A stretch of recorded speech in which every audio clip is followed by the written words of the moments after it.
The manhwa starts with a man asking if this is how it ends. He's telling everybody he's sorry, and that he was too weak and that Chris should have been the hero rather than him. A woman tells him not to say that. We learn that he's the hero named Evan. She says that they all did their best, and of course if Sir Chris, the genius that he is, had only learned swordsmanship a little earlier, he could have surpassed 9 stars and become a 10-star hero. If only that had happened, the two of them together could have been able to stop the end, and Bro's pretty much just the Godot of all extra characters, because he's a jack of all trades but also a master of all. He was able to leave behind the legacy of achievements, and his nickname was the Great Extra. The journey of this Great Extra all started one day when he was 20 years old, back when he had escaped from his clan and dreamed of success. While working in back alleys, he saw someone pointing, and he turned around only to see that there were flying wyverns, and it was the invasion of the Magic Empire by the Demon King of Carnage, named the Age of Destruction. While everybody was panicking, trying to figure out what they could possibly do to deal with this, he noticed that there was recruiting for a party that would travel with the hero, and that this is a once-in-a-lifetime opportunity for him, and Hell achieve greatness, and when the war is over, Hell enjoy wealth and honor to his heart's content. However, that's not exactly how things panned out, because they failed, and the Dominion of Light ended up falling into the hands of the Demon King of Carnage. We hear Evan saying that if he could make it so, he wishes he could turn back time so that Sir Chris could be selected as a hero. Chris wonders what he means by hero, saying even if he could turn back time, he's not doing this all again, as one life of suffering is enough, and there's no point daydreaming about this at this point anyway, not when this world will soon come to an end. As they're all looking up at the sky, he says that this is really it, and in his next life, not that it exists, but if it does, he hopes that he's born the son of some rich family, and that was his parting thought. And it jumps to some time later as he's looking down at his hands. He explains that he's actually regressed, and he had been born into the body of a young master of the Magic Empire. He explains that this place is called the Dark Magic Clan. As the name suggests, it is one of the 12 clans that support the Magic Empire. From what he could gather, he regressed 15 years back in time. To reiterate, he's returned to 5 years before the beginning of the Age of Destruction. And here he thought had experienced it all in his last life. He never expected to see demon beasts tending to a garden. And on top of all of that, he knows exactly whose body he's in, as his name is Christian von Baron Kazar. We see Chris in his past talking to a fox woman as she was telling him about a fiend with the middle name of Von. And she explained to him that the House of Count Kazar is a branch family of the Baron County, or the Dark Magic Clan. Chris asked if it was a relatively weaker one, and she says no. While it is a branch family, it is in good standing within the Dark Magic Clan, and not to mention they are extremely rich. And he doubts that he'll be able to find anyone within the Magic Empire who doesn't know of them, and that they have 2 potential successors. But the eldest of the sons, Christian, is a real bastard among bastards. He always goes around causing trouble, and Count Kazar eventually gave up on him.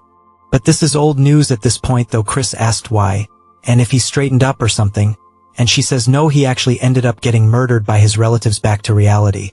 Chris is sweating bullets. Then he says that he just wanted to become the son of a regular old rich family, and wonders why he just had to regress here, why he had to be this person of all people, since he is destined for death, and he starts wondering what he did so wrong, telling himself to think. He awoke in this body with a coincidentally similar name to his, and it's only been 3 days, and that he's going to die in 2 years from now. And the fact that he was eliminated within the House of Count Kazar, a family that places great importance on honor, it probably means that he was an absolute dog's hit human being. And if he just stays nice and quiet, he might be able to avoid his death. But he says that since he's woken up as a rich kid, he should just take care of himself and enjoy the wealth and honor. But he hits himself with a reality check, hitting his forehead, saying there's no way that'll happen, and that Ragnarok, the end of the world, is also the reason that the Demon King of Carnage started the war, and it was to put humanity up as a sacrifice to complete Ragnarok. And it was already too late by the time they realized it, and both the Dominion of Light and the world met their ultimate demise. So if he wants to survive, he needs to stop the apocalypse as well, and the Demon King of Carnage is one thing, considering he was the one to actually start the war, but the bigger problem is that the countless number of fiends of the Magic Empire are loyal to him. To stop this, he needs to become someone more powerful than the Demon King himself. At this rate, there's only one way for him to actually accomplish this. He needs to become the Demon Emperor and sit at the pinnacle of the Magic Empire. He's been given 5 years before the Age of Destruction begins, and he might as well give it a go, and if he succeeds, this entire empire will become his. It then jumps to his father yelling out to him, slamming on the table, saying that he told him to remain in his room, and for him to reveal his face here after causing the incident not long ago. He must have a death wish, and if he acts out of line one more time, he will personally cut his head off. Chris says that Count Khazar sure is one intimidating dude, but Chris says that he came here to apologize for all the wrongdoings he's committed until now, since if he wants to go forward with his plan, he needs to get rid of his horrible image. His father asks what he's saying, and Chris drops to his knees, saying that he is truly sorry for everything he's done, and it'll never happen again. His father asks if he's really trying to get him to believe this only a few days after his last stunt, and if he's trying to mock him. Chris wonders what exactly he did. He's heard so many stories that he can't even think about what it could be. Chris says the fault for making him lose trust in him is his fault. However, 3 days ago he also mentioned that he lost a portion of his memories.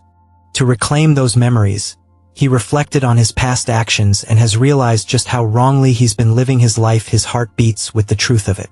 His father says that he's heard his excuses countless times. Chris says that's right, because excuses made with words alone mean nothing, and that he will show him with his actions going forward, and that he would like to be sent to the punishment cave, and he will remain there for a month and show him a different version of himself. We learn that the punishment cave is a prison used for high-status fiends, and it is a place where not only is there no light, but all 5 of your senses are blocked. Even just a few days is enough to drain one's mind.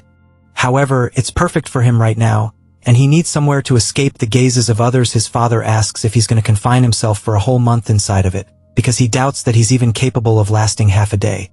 Chris says that he's well aware of how difficult a place it is. However, he thinks that that is the bare minimum for him to trust him. His father looks down at him, asking if he even understands how many times they've had this conversation. Each time, he's only left him disappointed once more, but he'll play along and give him one last chance. However, if nothing changes after a whole month, he will banish him from the clan. Chris says that would be a death sentence, as there is a long list of people who will aim for his life once he loses protection of the clan. But he decides that it's worth the risk, and tells his father that he understands. But if he can prove that he has changed, he would like him to grant a request. His father gets a little annoyed, saying he sounds arrogant, as if he is certain he will come out unscathed. But if he can show him that he has turned over a new leaf, he will grant him any request. Not that he will believe that will ever happen. Sometime later, back in Chris' room, the butler enters, saying the punishment cave has been prepared. His name is Cox, and he is a half-vampire. Chris says that he sees, and as they start walking out of the room down the hallway, all of the maids and butlers are asking if they've heard about how Chris has volunteered to enter the cave, and they wonder what scheme he's pulling. There was an incident where he insulted the young lady of the Poison Magic clan, and that it was an incident that the Count himself had to personally apologize for, and that it's pretty embarrassing having to save face against a rival clan, and they wonder when he's ever going to mature, but they still have their doubts he ever will. They start debating on how long he'll last in the cave, and one of them says 2 days is definitely the max. But Chris smiles as he walks down the hallway, and we see what I assume is his younger brother also eavesdropping. It then jumps to the punishment cave, and Cox tells him that they have arrived. Chris looks up at one of the statues outside of it, and it turns out it's not actually a statue, but rather a Death Knight, which is a guard, and he says this is pretty fitting of the Magic Empire. But he doesn't care as long as it stops people from entering the cave. We then hear his little brother call out to him, and when Chris turns around to see him, he says this is a familiar face. He is his biological younger brother and a model student. His name is Thurn von Baron Khazar, and we see him instantly pull out his rapier, thrusting it towards Chris' throat. He stops just shy, but Chris doesn't even flinch as he looks down into his brother's eyes. Internally he's panicking, saying that scared the hell out of him, and he asks his brother Thurn what business he has with him, as it doesn't look like he's here to wish him farewell. Thurn says that he's sure he knows that he is a disgrace to the family, but if he sullies the honor of the family again, he will kill him himself. He asks if he understands that this is his final warning. Chris says he sees it must be him who killed Chris in his last life, and he's personally met Thurn before during the Age of Destruction. He was a fiend famous for cursed magic. Chris says that it seems like he was cute while he was a kid, and he seems to have trained diligently at this point too, but he's nothing more than a brat against him who has seen the worst the Age of Destruction had to offer, as he tells his brother to remove it. Thurn asks him what he just said, and Chris says that he understands, so he should get going. Thurn tells him that he's serious, but Chris completely ignores him, entering anyway, leaving it just awkward as hell outside. Thurn starts yelling, asking Cox what the hell was with that attitude, but on the inside, as Chris is walking forward, he looks around, saying that he can't actually see or hear anything. There's only the faintest sensation remaining around his fingertips, and he bets that is on purpose so that prisoners can feel the objects they bring in, or else they might starve to death. An ordinary person would quickly feel mentally drained in such a place, however that's irrelevant to him, as he's experienced worse during his time as a treasure hunter, and blocking off the five senses is something he's wanted, since it will let him see further into himself. Without it, he can't overhaul this broken body. Of course, it also requires a lot of time and luck, but with the medical skills he's suffered to master as the divine doctor, and the bone compression art he modified from the circus, and finally the magic stones of different properties, it is certainly doable. He honestly thought he wouldn't be able to get a hold of magic stones since they are expensive, but he guesses this is the niceties of an elite clan that heeded his request, even though he's a good-for-nothing. Yet, in his previous life, he and Evan struggled to obtain them, as they had to slave away in the mines. The start will be with the white magic stone, which will purify the toxins. It is a boring but essential stage. It requires him to tediously clean away any toxin buildup across his body with white mana. Even the smallest mistake would cause great pain across his whole body. As he starts doing exactly that, he feels a tingling sensation, which I would assume is like pins and needles when you're sitting on the shitter for too long, and he looks up smiling, saying that this is a cakewalk to him. Sometime later, we see Cox reporting to Chris' father. When his father asks how Chris is doing, Cox says that he entered the cave, and he's worried that it'll break him so bad that he won't be able to even call for help. His father wonders if maybe sending him there was a mistake. He had such a promising future as a child, and he wonders how he broke apart so easily. If his gift made him too arrogant. Whatever the reason, he'd rather he be fully ruined or died than live such a wretched life, and he's full of conflicting emotions such as anger and sadness. Even though Chris' words seemed very reasonable, he doesn't think he should have expectations. He's already tricked him too many times. He asks Cox if he saw anything strange when he entered. Cox says there was an incident, and his father tells him to report everything in detail. Cox says in truth, the young master took magic stones into the cave with him, including a dream stone that makes one hallucinate, and so they don't know the side effects. So they have to immediately open the cave. We see his father's fist shaking out of frustration, but he tells Cox that they can't, and if that's the case, then just leave him to die because he probably thinks that Chris is wanting to commit the Sudoku. It then jumps to a whole month later, as he's standing before the punishment cave. Chris' father says he must be a wreck by now. As the door slowly opens, his father is completely taken aback by the shine he is seeing. And Chris says he's been waiting for him to finally show up. He asks his father if he's surprised, and he told him that he promised that he would return as a changed man. His father starts to tear up, saying those are eyes he hasn't shown him since his childhood. And his father says this means he's actually endured it. Chris laughs, asking if that's a compliment, and his father tells him not to get on his high horse from something this minor, as he doesn't trust him still. Chris says that just means he has to work harder, and he must think that he barely endured the cave, but that's not the case. Chris was so busy training that he had no time to be bored. Firstly, he made himself the optimal body so he could master swordplay, and thanks to the white mana stone, each and every cell in his body was basically bursting with life. Furthermore, the Dreamstone was a game-changer. Cox asks if he was really going to take that into the punishment chamber, and Chris says that he's glad he was stubborn about it thanks to the hallucinations. He drastically reduced the time it took for his metamorphosis, and on top of that, he created 2 cores. He shows that he's actually a genius, as he uses a 1-star spell called Light, and he used his darkness core to hide his light core, and the fiends would make a giant fuss if they discovered it, which is why his father doesn't actually think it's that impressive. Things in there would have been great, but of course that is not all. As he sensed something, one of the stones flew up towards him, and when he got a closer look at it, he says that the Dreamstone is just a mess, and that someone was hoping to get him high off of it and break him down, but he willingly accepted it and took it head on, and he used it as a sacrifice for his leap forward.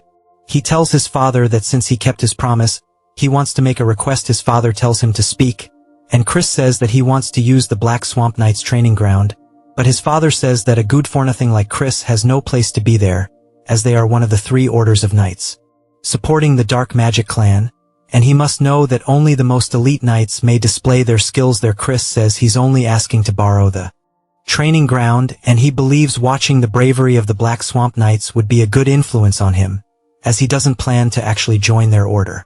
His father thinks about it for a second before telling him okay, but to heed his warning, and he should not behave disgracefully before the knights. Chris says there's also one other thing he wanted to request, which surprises his father. It then jumps to the training ground, and all of the trainees are glancing over, seeing Chris stripped out.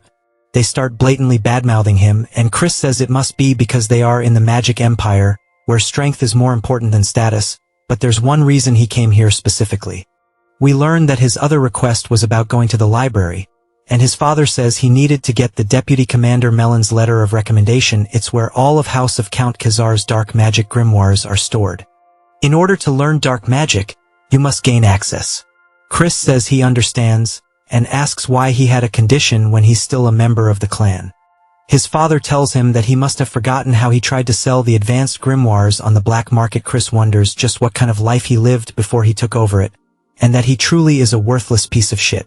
But Chris says that the most important priority right now is getting the deputy commander's recognition. He then looks up to spot Thurn and a lot of trainees surrounding him, as Thurn tells him that this isn't a place someone like himself can walk into. Chris says this is pretty troublesome, but smiles, saying that he actually thinks this is going to be a perfect opportunity. Thurn then tells him once more that this is his final warning and to go back, and he assumes that he doesn't want to throw away the life he so narrowly saved in the punishment cave. Chris sighs, asking Thurn if he can really stand by those words, as father is the one who allowed him to enter the training grounds. Thurn looks surprised by this, and we hear somebody else say that she respects the Count's orders. But she knows he's not very trustworthy, and we introduce Melon, the deputy commander of the Knights. Based off her dark energy, she's at least a 4-star, and it seems like they intend to scare him off from the start, but he is used to threats like this. He bows, greeting her, and she's just surprised that he withstood her dark energy. He says that seeing as the deputy commander is stepping in, there's no helping it, and he'll prove that he is qualified to use this training ground. She asks how exactly he plans to do that, and he says that he'll fight against one of the fiends here and win. She tells him that his jokes have gone too far, but he says that he's not saying it as a joke. Instead, he would like to request that she refrains from using dark energy, since surely she knows due to his debauched lifestyle, his capacity for dark energy is far from what it might have been, and he'd prefer an unarmed duel if possible. Melon thinks to herself that even if it's just for a duel, they can't have the heir getting hurt, and this is pretty troublesome. She asks if he really thinks he'll stand a chance in an unarmed duel. Chris says that they'll have to see about it, and he wonders who he should pick as his opponent. He then snaps his fingers and says that Thurn will probably make do. Thurn starts to get pissed by this, and Melon says that he should find a more suitable opponent as Thurn's level is a 2-star. Chris explains that a 2-star is a level no ordinary 13-year-old can reach. If you don't possess the raw talent for it, it doesn't matter if you're 13 or 23, you won't even scratch the surface of the level of power. But of course, Chris is also not an ordinary bastard. He says that if he's going to prove himself either way, he should fight someone stronger than him. He thinks fighting Thurn would be for the best, and he asks Thurn what he thinks, saying surely he's not scared of his brother. Thurn looks pissed, saying that he accepts the duel. We then see all of them surrounding them, and they tell Thurn to take the opportunity to destroy Chris, and if he doesn't do it properly, they'll have special training today. Chris asks Melon how they're meant to decide the winner, or if they just go until the opponent surrenders. Melon says that this is pretty insolent and he doesn't even know his place, but they should just go until one side is incapacitated. But she really thinks it would be a good idea for Thurn to cripple him by taking a leg or two. Chris asks Thurn if he heard the rules, asking what he's going to do, since he's going to be in for a serious ass whooping. Thurn starts to get pissed by his taunts, saying that hell make sure he never runs his mouth. But while he's distracted, Chris smacks the absolute piss out of him, which completely catches Thurn off guard. Chris asks what's the matter, saying that the fight's already begun. Thurn looks back up towards him and swings, Telling him to shut up, Chris explains that this is practically cheating. As a fiend who hasn't even reached 1 star yet, he doesn't stand a chance against someone with dark energy. But in a bare-handed duel, he fought on countless battlefields in his past life. So it's not really a big deal, as he knees Thurn right in the stomach. He says besides, if they only count the dominion of light powers achieved in the punishment cave, he is at least a 3-star. The other trainees are asking what the hell they are witnessing, as Thurn's hunched over holding his stomach. Chris asks if he's crying, and if he wants him to blow on his boo-boo, just straight taunting his little brother. Thurn starts asking him what trick he pulled. But of course Chris is satisfied, saying that seeing him in this state is refreshing. There's nothing like a trick here, and that his brother is just a bit too weak. Thurn starts to get pissed, but Chris continues taunting him, saying that he's so quiet he can't hear him. A black aura then starts to envelop Thurn's hand, and he dashes forward, telling Chris he's going to kill him, coming in for a left. Chris dodges the attack, saying he's pretty fast, though this is the spirit he was looking for. As Thurn continues punching towards his face and missing, Chris says this still isn't enough, as he raises his hand, cutting off the aura from the rest of his body, and even Thurn realizes that his dark energy is starting to dissipate. Chris hits him with an uppercut, saying that fighting is all about instinct. As Thurn's eyes go white and he falls to the floor, the rest all look surprised, and they start wondering if maybe Thurn let his guard down, saying that maybe he withdrew his dark energy because he was worried he would hurt Chris. Otherwise, it wouldn't make any sense. But Melon seems to have a better understanding, as she's genuinely surprised. Chris says with this, surely he's proven he's qualified, and Melon says yes. Chris thanks her, and puts on a calm demeanor, but in reality he's just hella glad that it worked, saying that now he's going to devour everything, swordsman and magic alike. It then jumps back to the house, and Chris explains that he has reached 1 star in dark magic. Since he's still not fully accustomed to handling dark energy, and there was a lot of residue left over by Christian, it took longer than he expected. As for wielding the power of light at the same time, he'll need to raise his level further for that to be possible. He rings the little bell, only for a woman to slowly appear in his room, asking if he called for her, and we are introduced to Mary, his assigned maid. He says he can't believe they are using a high-level evil spirit, a banshee, as a maid, and admittedly though, it was due to Christian's constant troublemaking that they couldn't. He says he'll definitely replace her later, and he tells her to just give him some juice, as he'll drink it and then leave to train.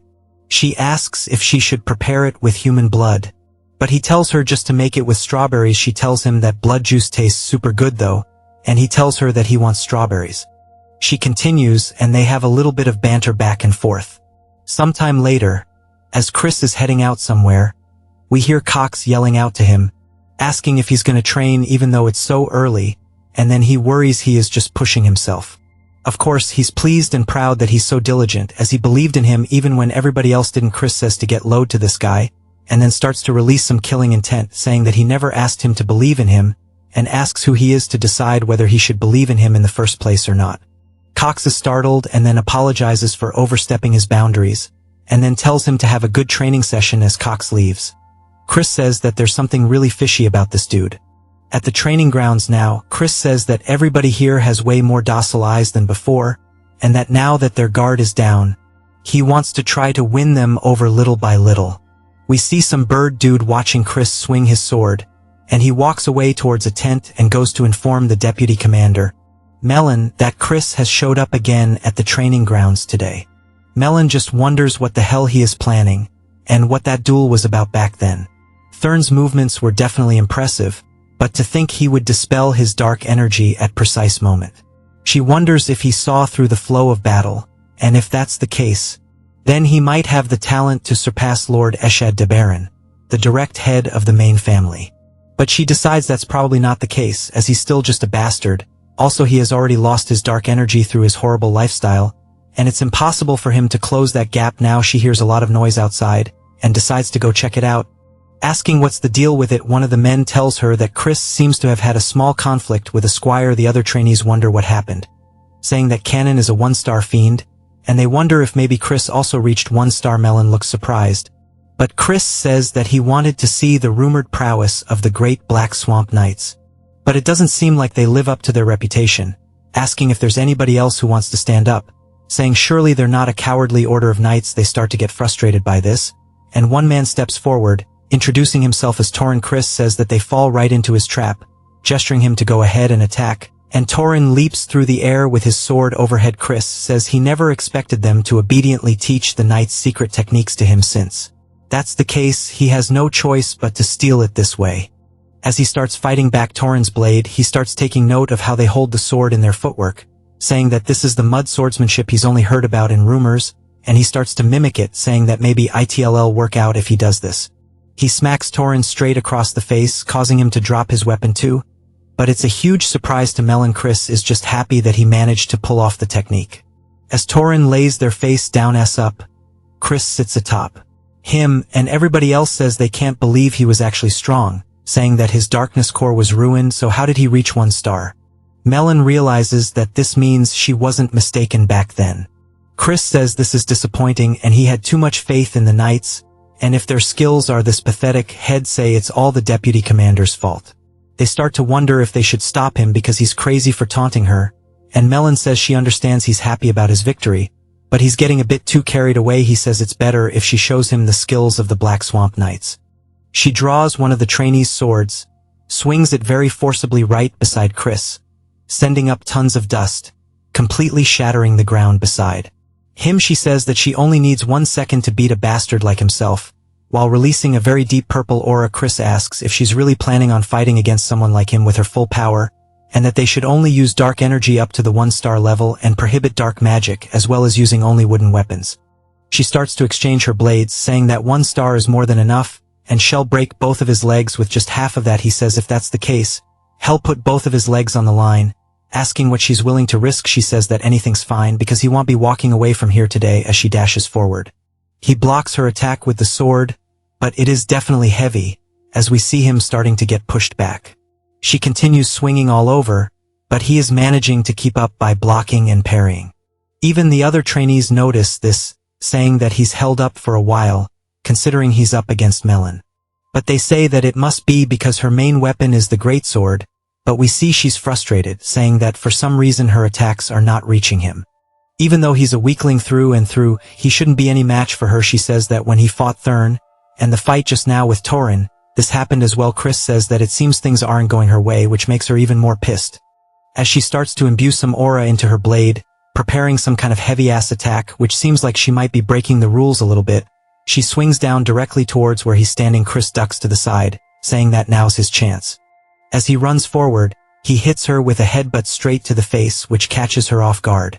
As she's reeling from the attack, she's surprised to see the blood in her hand. But Chris is glad that his gamble paid off, saying that Melon is a spells word, so as long as her dark magic is bound, the moment her defense slips, she wouldn't be able to block the opening with physical power alone. So if she was a feint who focused on the sword, that might not have worked. She looks at the blood, still in disbelief, then begins to laugh hella loudly. She says that she never ever would have imagined a headbutt, and it seems like she's looked down on him too much and shall focus from now on. I like her. Chris starts pointing to her neck though, saying that the fight's already over, as he scratched her with his nail during the headbutt, and if he had laced his nails with poison, surely she would have known what would have happened to her. She says that she accepts the defeat, so to tell her what he desires, but in return, she wants the opportunity to fight him once more. He says if she wants a rematch, he'll have to grant a second request too. She says she'll do anything, and he walks close, saying that if that's the case, once he's right into her face, he asks if she would kneel before him. She's surprised by this, and says that surely he understands that is an impossible condition to meet. Her loyalty lies with the main family of the Dark Magic clan, House Baron. He says of course he knows that she is here on an excursion from the main family. However, all of this itself would be resolved if he were to become the young lord of the clan. She's surprised by this and tells him that's utter nonsense, as the 5 young lords whose succession rights have been recognized are all from the direct descendants of the main family. He says there's no rule that says a branch family member can't become a young lord, but about her second dual request, asking if she would like to do it a month from now. He says about the next time they won't limit themselves, and she says that he'll have no chance of defeating her. He says that who knows, as few things are truly impossible in this world. She sits there just staring at him, Still with blood on her face he bows, saying that Hell see her in a month, and on that day Hell make her realize who her loyalty should truly lie with. It then jumps to him handing his letter of recommendation to his father, saying that the Fiend's fundamentals are lackluster, and they'll need to focus more on their training. We then get a flashback to Melon talking to his father, saying that Chris is a genius. Even with his low star rank, he easily defeated the ones with solid foundations. And even herself he asks if she's serious, and she says yes, it was a rare fight for her. One she could enjoy. His father is still having issues trusting his son, but his work is paying off. Chris asks if there's something on his face, but his father says it's nothing, but has promised Hell grant him the key to the library. As Chris leaves, he says this was all he wanted, and he obtained the library key, and even changed Melon's mind, and that Melon is a fiend from the main family of the Dark Magic clan. During the Age of Destruction, she was active as a 6-star high fiend, so if he wants to take control of the entire Dark Magic clan, he needs to make her one of his people. Of course, he hasn't completely won her over, but 1 month will be enough because he's a genius. And speaking of Count Khazar, the look his father had earlier was definitely one of pride for his son, but he supposes that makes sense because even fiends have familial attachments, and maybe Hell even turn out to be a better father than the one he had in his previous life. And he finally embraces Count Khazar as his father, saying that he won't disappoint him. As he heads into the library, he says that there's blood magic, summoning studies, curse studies, and they're all things that are forbidden in the Dominion of Light. He picks out one of the books, and as he moves it backwards, he sees Mary smiling at him, which causes the dude to die of a heart attack on the spot. He asks why the hell she's here, and she laughs, saying why else, as she was once the librarian at this place after all, and she causes all the books to start floating around. Then says that maybe he came here knowing this and wanted to monopolize her all to himself. He tells her to shut up, and she says that he's making her heart go crazy with such direct language, and they continue their banter a little later. Mary tells Chris that the grimoire he has chosen contains a 4-star dark magic called Binding Seal, and as he is now, he won't comprehend it. Chris closes the book, but tells her it's fine because he's a genius.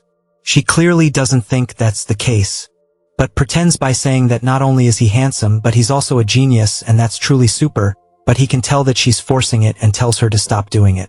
She asks if there's a reason he specifically chose the book, and he says of course, as he needs to catch a rat. A little while later, as he's training with everybody else, he explains that the first potential rat is Thurn. No one in this house despises him more for being a good-for-nothing. And the second potential is Cox. Even though he's not a descendant of the clan, he has free access to the punishment cave, and fiends prioritize power over social status. Yet he circles around Chris, sucking up to him. It could also be a third party he is not yet aware of. Whatever the case, they want to see him in ruins. Seeing how they provided him with a dream stone in the punishment cave, he wonders if maybe he should act like the bastard they want him to be. And then whoever looks happy with him acting out would likely be the culprit. He screams, saying that this training is way too hard, and leaves, telling them to have fun, and he quits. The other trainees wonder what's wrong with him, and then we see him breaking a plate at dinner, and his father yells at him, but Chris says the servant should have given him proper food to begin with, and he tells her to not just stand there and remake his food. His father seems disappointed, saying that he's a fool for thinking he's matured, and walks out of the room. Chris says he feels bad, but it's for the good of the family. So he hopes he understands he worked hard to spread rumors that Head returned to being a bastard. He bullied maids while they were cleaning, and wasted money like it was water. We see a wine glass being poured, and Chris asks Mary why she won't let him drink the wine, and she tells him that he's doing it right now though. He says he can tell it was non-alcoholic. She says that since he's underage, he can't be drinking, and he asks why that matters. Since he's still good for nothing, she asks if he's decided to be a bastard again, saying that's fine even so, because she'll stay forever by his side. He says it's like he told her he's just trying to catch a rat. As we see a spell forming in front of him, she's surprised to see he already mastered the Binding Seal. He does his best to play it off, saying that he told her he's a genius, and he modified it to be usable even at a lower star level, and he hasn't been just goofing off, he's been working hard at mastering various spells. She wonders if maybe he's truly a genius. Then Thurn slams the door open. Chris says he needs to act drunk quickly. Asking Thurn what he's doing here, Thurn asks if this is the best he can do, as he thought he had truly changed for the better. Chris can tell he's angry, and he decides to cross him off as a suspect. He smiles and tells Thurn that he thinks there's a rat hidden in the house. Thurn asks what he's talking about, and Chris says someone wishes to see his downfall, and he intends on dancing to their tune for a while.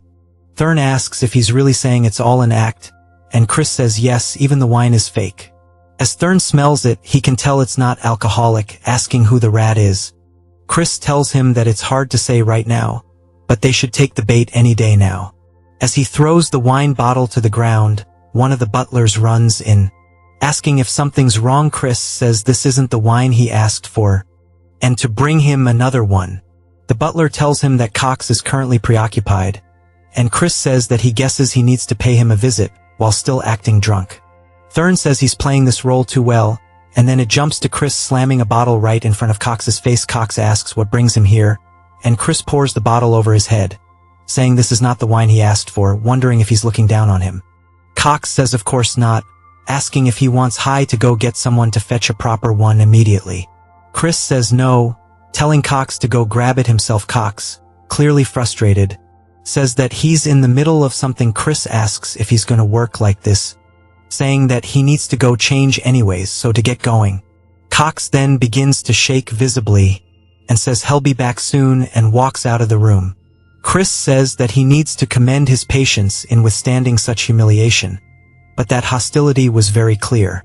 Chris starts looking over all the paperwork Cox has been working on, and he looks surprised, but then smiles, saying that this is it. He figured that if Cox was the rat, he would be doing some funny business with the finances, but this isn't enough, as he needs a real smoking gun. As Cox comes back, he says he has the wine for him, and Chris thanks him, asking if he's not mad at him. Cox says of course not, and Chris laughs, saying that he doesn't know if he can tell, but Cox is his favorite. Cox tells him that he's grateful for that, but he has a message for him as his friends wish to meet him in secret at the usual place. Chris asks what he's talking about, and Cox says although he would prefer him not to associate with them, it is not his place to be judging his friends. Chris says that he guesses he'll meet them then, and Cox tells him to do as he wishes, but he can't help but smile a little bit, saying that things are going better than he expected them to. It then jumps to a whole table of food, and we hear someone telling Chris that they've heard rumors that he's changed recently, but there's still no way that he's the best among them. Chris glances to his side, seeing a young woman, saying that getting a girl this young to pour drinks sure does cement them as trash. Lard as tells him to have a drink, and as Chris raises it to his mouth, he senses something and throws it, hitting Lard ass straight in the face, which causes him to panic and cough. He asks Chris what he thinks he's doing. Chris says he knows he tainted the alcohol from the way he reacted. It looked like he knew there was something in it. Chris then raises his hand, starting to form a magic spell, and puts it straight to the girl's forehead, and as it begins to glow, she slumps over, unconscious. His friends ask if he really knows how to use dark magic. Chris says he doesn't think now is the time for them to be surprised by that. He grabs Lardass and Pompadour by their heads, slamming them straight into the table. But not just once, he does it over and over. Lardass asks why he's doing this, trying to calm him down. Chris says if he still doesn't know what he did wrong after getting hit like that, they can die here and now, as he pulls out a knife. A little later, we see them tied up, and Pompadour has even pissed his pants, begging that he be spared as they were only ordered to feed him the drug and frame him after they killed the girl. Lardass says they were threatened with drugs they were dealing in secret, so they had no choice. Chris asks who was the one who ordered them, and Pompadour is hesitant to answer. Chris then moves the knife closer to the man's crotch, asking if he wants to have it cut off. They immediately say it's Cox, and they'll do anything to spare their life. Chris asks if they really mean that, and they both say they swear on it. Chris says he can't hear them. They yell it even louder. He says that hell take their word for that. As he begins to cast another magic spell, it starts flying into their foreheads, and he tells them to listen to what he tells them and carry it out properly. They both fall unconscious onto the floor, Pompadour even foaming out the mouth. A little later, Cox runs into Chris' father's office, saying there's a problem. When he asks what it is, Cox says that the young master has committed murder. It seems he got drunk at night and killed the one who was giving him drinks and threw their body into the river. It seems they won't be able to overlook this one so easily, asking him what they should do. Chris' father tells Cox to bring him to the Fiend Court. As he invokes his immediate trial authority, Cox smiles. Thinking that his plan is going perfectly at the court, we see Chris standing trial, and he tells his father that he's innocent. His father asks if he really plans to lie. As there are witnesses, Chris asks how that could be the case when it never happened, and he thinks there's just been a misunderstanding. As the young woman enters the room, he says that this is the dead servant herself. Lardass and Pompadour look genuinely surprised by this. She says that Chris took her home after she woke up from falling unconscious, and he even gave her money to help her pay her rent. But Pompadour and Lardass are the evil ones, and they put drugs in Chris' drink. His father asks what's going on here, and Chris decides that it's time to get this show on the road and begins activating his magic. Lardass says that it's correct, they gave false reports, and Pompadour says it was because they were given orders by the butler Cox to frame the young master. Cox starts panicking, asking what kind of bullshit they're spewing, and that this is slander, and that Chris and his friends are trying to frame him. Cox also tells Chris that the joke's gone on for too long and he's crossed the line. But Chris knew he would react this way, and he says as the victim of this incident, he would like to request one thing. His father asks what it is, and Chris says that he wants him to act as a proxy of his authority to directly question Cox. His father looks a little confused but decides to go along with it, saying that hell, leave it to him to head the defendant's stand. But to know the moment he acts in a way that is inappropriate, his authority shall be revoked immediately. Chris says that hell, finish this quickly, and as the representative of the great ruler of the magic empire, the Demon Emperor, and as a member of the dark magic clan that governs the eastern region of the southern magic kingdom, and as a representative of Count Khazar, he will now question the defendant. He asks Cox if he swears that he will only answer with the truth to his words. Cox says that he will, and Chris says that as a representative of the Demon Emperor, he asks if he swears to only answer the truth. Cox says that he does, and then a magic spell begins to float towards his forehead, causing him to hold his head in pain. He wonders what the hell is going on. Others start to recognize it as the binding seal, asking how a mere brat could use a 4-star dark magic. Chris says that this was modified so it could be used at a lower star rank. However, it has additional conditions, and that is he needs the target to swear twice, and that Cox has now fallen right into his trap. Cox asks him what he just did, and Chris says that he just swore that he will answer with nothing but the truth, and asks what the reason he hired his friends to slander his name was for.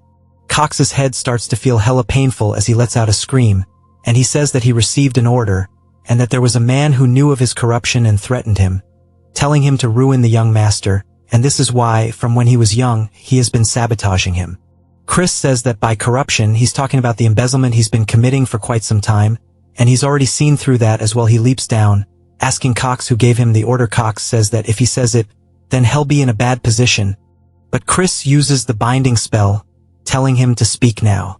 Cox says that it was Sir Esht, and that it was the second son of the dark magic clan, Sir Esht de Baron. Cox panics and says that he needs to run away before he gets killed by him.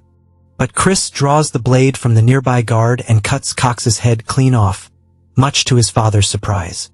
Chris says that by the borrowed authority from the Count, he has punished the sinner, as Cox's corpse lays there on the floor.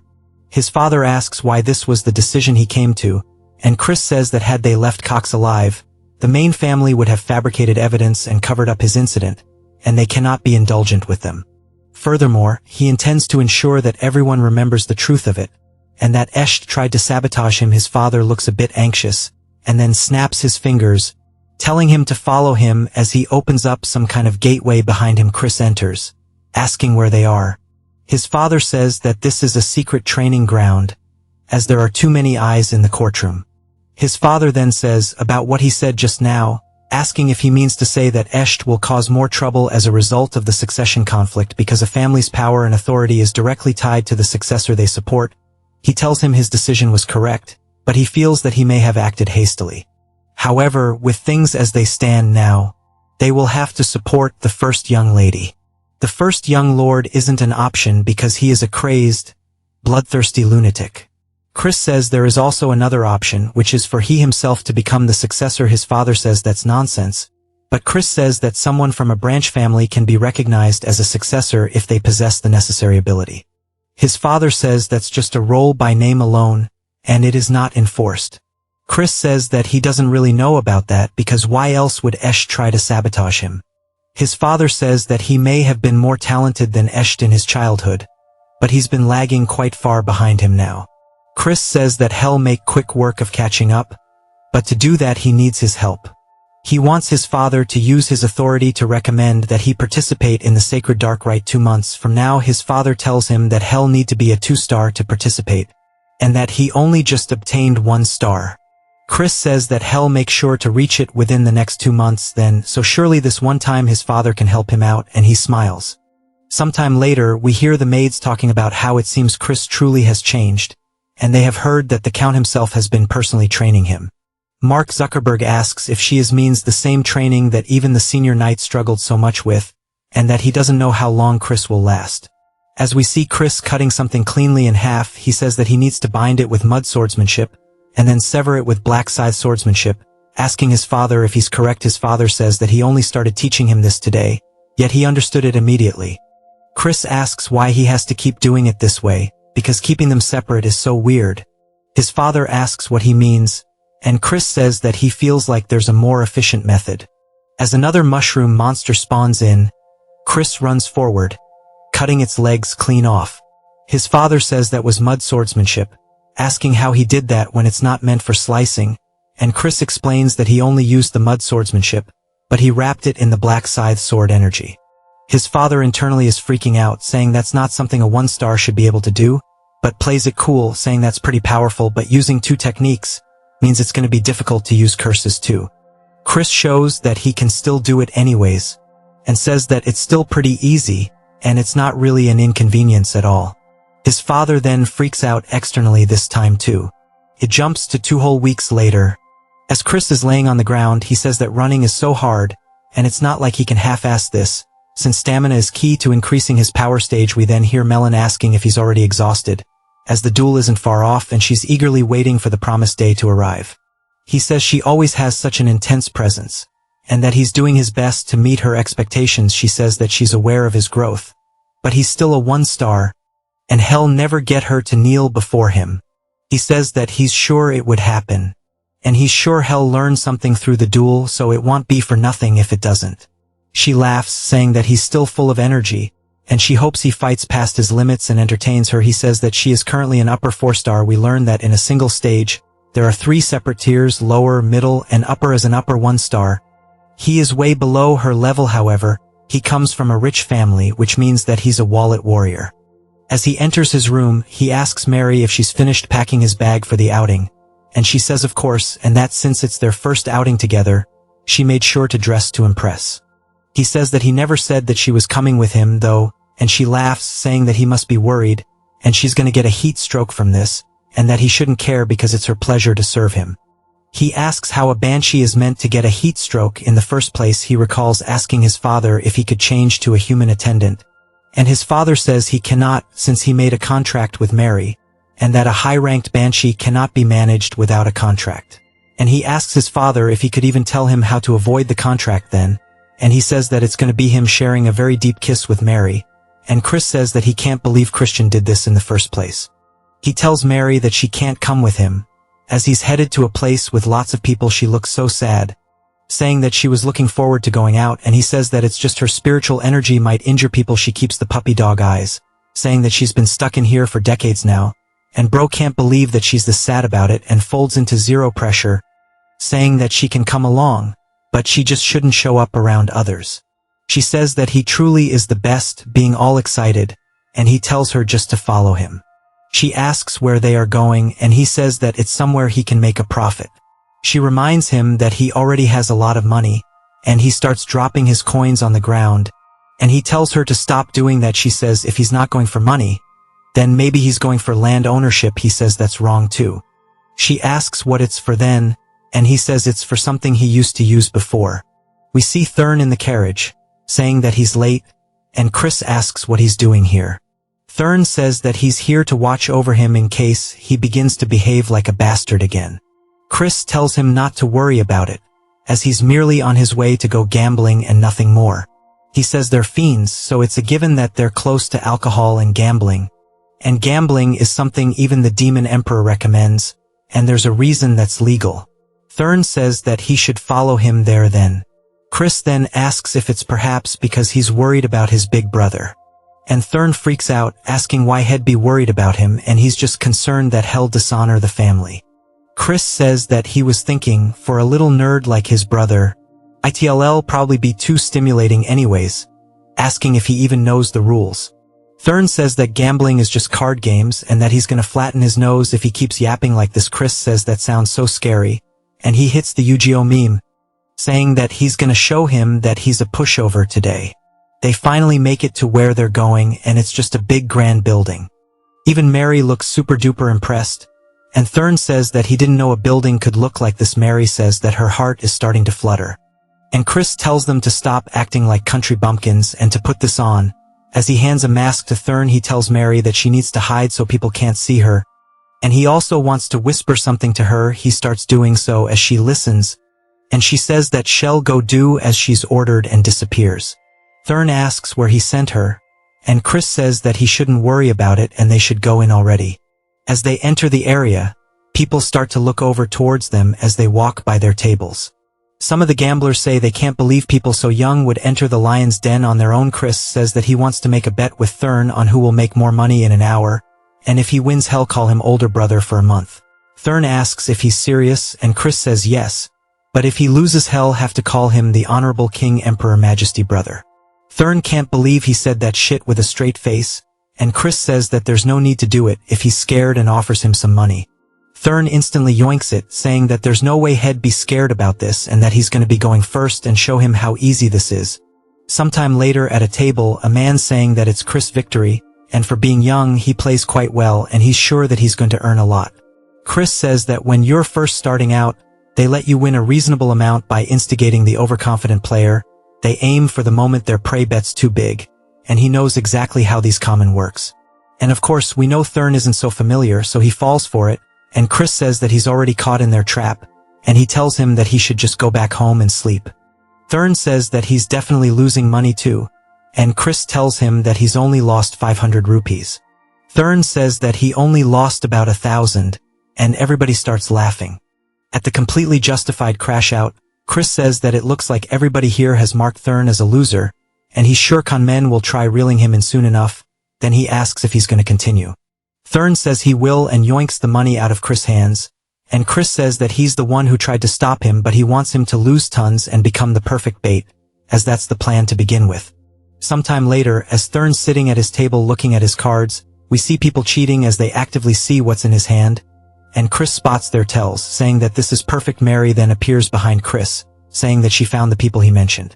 He says that she did a good job. While Thurn's freaking out, he's low-key rizzing up Mary. A little later, they arrive, and Mary says this is the place. Chris tells her to open the door, and she does so, and as they enter the room, the people start freaking out, asking who he is. Chris takes off his mask, saying surely everyone knows of him. They ask what business he has here, and he tells them to call their master over. A man then starts being a kiss-ass, asking Chris if he really came to visit, and we are introduced to Grantle, the master of the Grantle Merchant Guild. And while he may be known for his talent as a merchant, there's just a little bit more to him, as he's actually the owner of the casino too. Chris says that he wants to have a conversation in private, and Grantle asks what it could be about. Chris says that he conned his younger brother, who he cares deeply about, and yet dares ask him what he's here for. Grantle says there's no way, asking if that sucker in the tiger mask is his brother. Chris says he's corrected as Count Khazar's heir. Thurn Grantle says that he assures him that all he does is run the casino, and the others do have no relation to him. Mary then gives him some absolute nightmare fuel. I did not know she was like that. That is scary. Grantle immediately apologizes, saying that had he known he was the son of the Count, he never would have done it, and to please show mercy. Chris says surely these aren't empty words. Grantle says of course not. He shall compensate him, asking how much he wants. Chris says he wants 1,000,000 rupees, which surprises Grantle because there's no way they have that much money on hand to do it. Chris says that 200,000 would be enough, and Grantle asks if that's really all it'll take. Chris says there's something else he'll also need to give him too, and Grantle asks what it is. A little later, we see him looking at brand new equipment, and Mary says that she didn't think he would use the 200,000 rupees to purchase gear, and that truly is a super scheme. If you haven't noticed it yet, she has this thing where she loves the word super, but of course Chris loves the glaze, so he is enjoying it. Mary says that the sword that he got is a bit strange, and we learn that it's called grenade, and she knows that's the holy sword that a past hero obtained by offering up his soul, and she heard that many fiends want it because it's something that the hero used after his fall.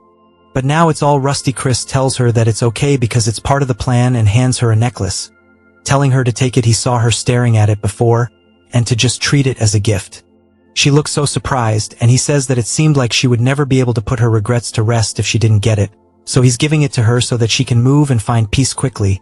Telling her not to misunderstand, she says that before she died and even after she did, this was her first time receiving a gift, and she thanks him. Before he gets caught up in the feels, he tells her they should hurry home, and she gives him such an absolutely warm smile. She says that she shall put her whole heart into it as thanks, and from now on she shall make it for him, and that from now on she shall make him blood juice that's even tastier than before. As they walk home, he says that he doesn't want to drink something like that, and they continue bantering. She says that surely he knew that the strawberry juice he's been drinking all this time was blood, and he tells her to stop joking. Chris then says to wait a moment, because he feels like he's forgetting something. Of course, he's talking about Thurn that he left at the casino. It then jumps to the next day as we hear Thurn yelling out to Chris. Chris wakes up wondering what's going on, and Thurn asks why he abandoned him. Chris thought he forgot something the other day, and Thurn tells him that he was nearly sold off as a debt slave because of him, and that he was lucky someone recognized him. Chris apologizes but says that it was probably Grantel who helped him out. Though he's addressing him all wrong, since he lost the bet, he needs to keep his end of the promise, and to go ahead and say the words. Thurn looks mortified and squeezes the hell out of the pillow, but slowly starts to say the word esteemed over and over. Chris says that he doesn't know what he's trying to say, and Thurn yells it while ripping the pillow open, calling him the esteemed King Emperor Majesty. Brother Chris says this is good, and that he should be sure to respect him and strive to do well for himself as well. Thurn says that he'll have his revenge one day, and to prepare himself, and Chris says that he can't believe such an adorable kid will grow up to kill his older brother, and it's probably all because of him. And he's talking about Esht, the son of Langham, the acting clan head of the Dark Magic clan, and the rank 1 young lord. He does not feel much about him since he's not the real Christian, but if he wants to become the young lord, he can't avoid a confrontation with him, and that he'll repay this grudge personally. But if he wants to do that, he needs to get Melon on his side, and he looks down at the holy sword that he has. As he's kneeling down with it on the floor, he explains that Grunate at one point, countless fiends attempted to wield it, and the reason this holy sword is treated as just an antique is that no one has been able to do so. And then he's sure that it might react differently to him as he grabs onto his chains. It starts to release a very holy energy that zaps his hand away. Chris looks down at his hand, saying that this is to be expected since it's an artifact created to use the holy power of light. But in the end, it's still just a weapon, and he'll be able to use it if he can just analyze the mechanism that's making it reject the dark energy. As he starts hammering away at it over and over, it begins zapping the hammer with every strike, slowly shattering it upon contact after a bit. Chris asks Grunate if it hurts, and pulls out hammer after hammer, telling it to submit already because he's gonna hit it all night. I feel bad for the poor sword. A few days later, at the secret training grounds, we see his father asking if he's done his preparations. Chris says he has, and we see a woman in front of him, and he asks who she is, but he says that he thinks he's seen her somewhere before. He then realizes who it is and greets the Knight Commander of the Black Shadow Knights. She says it's been a while, and we learn that this is his aunt named Marion. She is the daughter of the Elder Clan head, the master of the Dark Magic clan, and the older sister of his father and Viscount Langham. She protects the Elder Clan head and is in charge of secret missions and surveillance within the clan. She is the elite among the elites, and he wonders why she's here in the first place. His father says that his sister came to visit for matters concerning Cox, and she laughs, saying that he committed quite a cheeky act. Chris says that maybe the Elder Clan head is planning on protecting Eshet, and that might be a bit of a problem. He says it seems the Elder Clan head has plenty of free time tending to such trivial matters. She says he's pretty bold, but the clan head has no interest in the swabbling of children, and rather he seems to be interested in Chris. Chris is surprised by this and says that this might be an opportunity to win his favor. Marion says that she wonders if this is bravery or idiocy, As he hasn't even reached 2 stars yet, he is challenging Melon, and that he should call off the duel. He thanks her for worrying about him, but says that he has his own plans as he starts to show the sword. She recognizes it, asking if that's perhaps Grenade, saying that he must have gone insane, but she knew he was a troublemaker, just not to this extent. We finally learn that his father's first name is Raiden, and she says that he went on and on about how Chris has changed for the better. Raiden says that it's true, and she asks if he doesn't realize that he's trying to use a holy sword in a duel. Chris asks if he's not allowed to use it, and that he just has to win no matter the method or trick he needs to use. She warns him that even the Elder Clan head failed to tame Grenade, as that holy sword's power will burn him to ashes. Chris asks if that's the case, as he starts to take the sheath off of it. She yells, telling him that it's dangerous, as it has a little bit of a golden light to it. Of course, nothing happens, and she kind of just stares at him. She asks if it's a replica, and he tosses it at her, telling her to check it herself. As she catches it, it starts zapping the hell out of her hand, so she throws it to the ground. She asks how he's doing this, and he says that it's a trade secret that he doesn't want to tell her. But she can be sure of one thing: the only reason why he can wield the sword that even the Elder Clan head failed to tame is because he is a genius. His father can't help but feel proud as hell.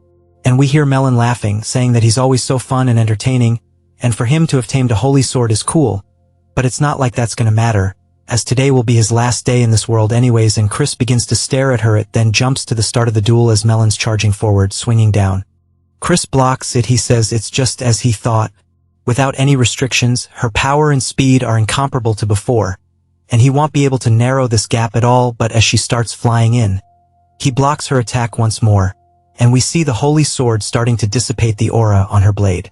His father and N are surprised that it's opposing the dark energy. Raiden says that it seems like he surpassed her when she was younger too.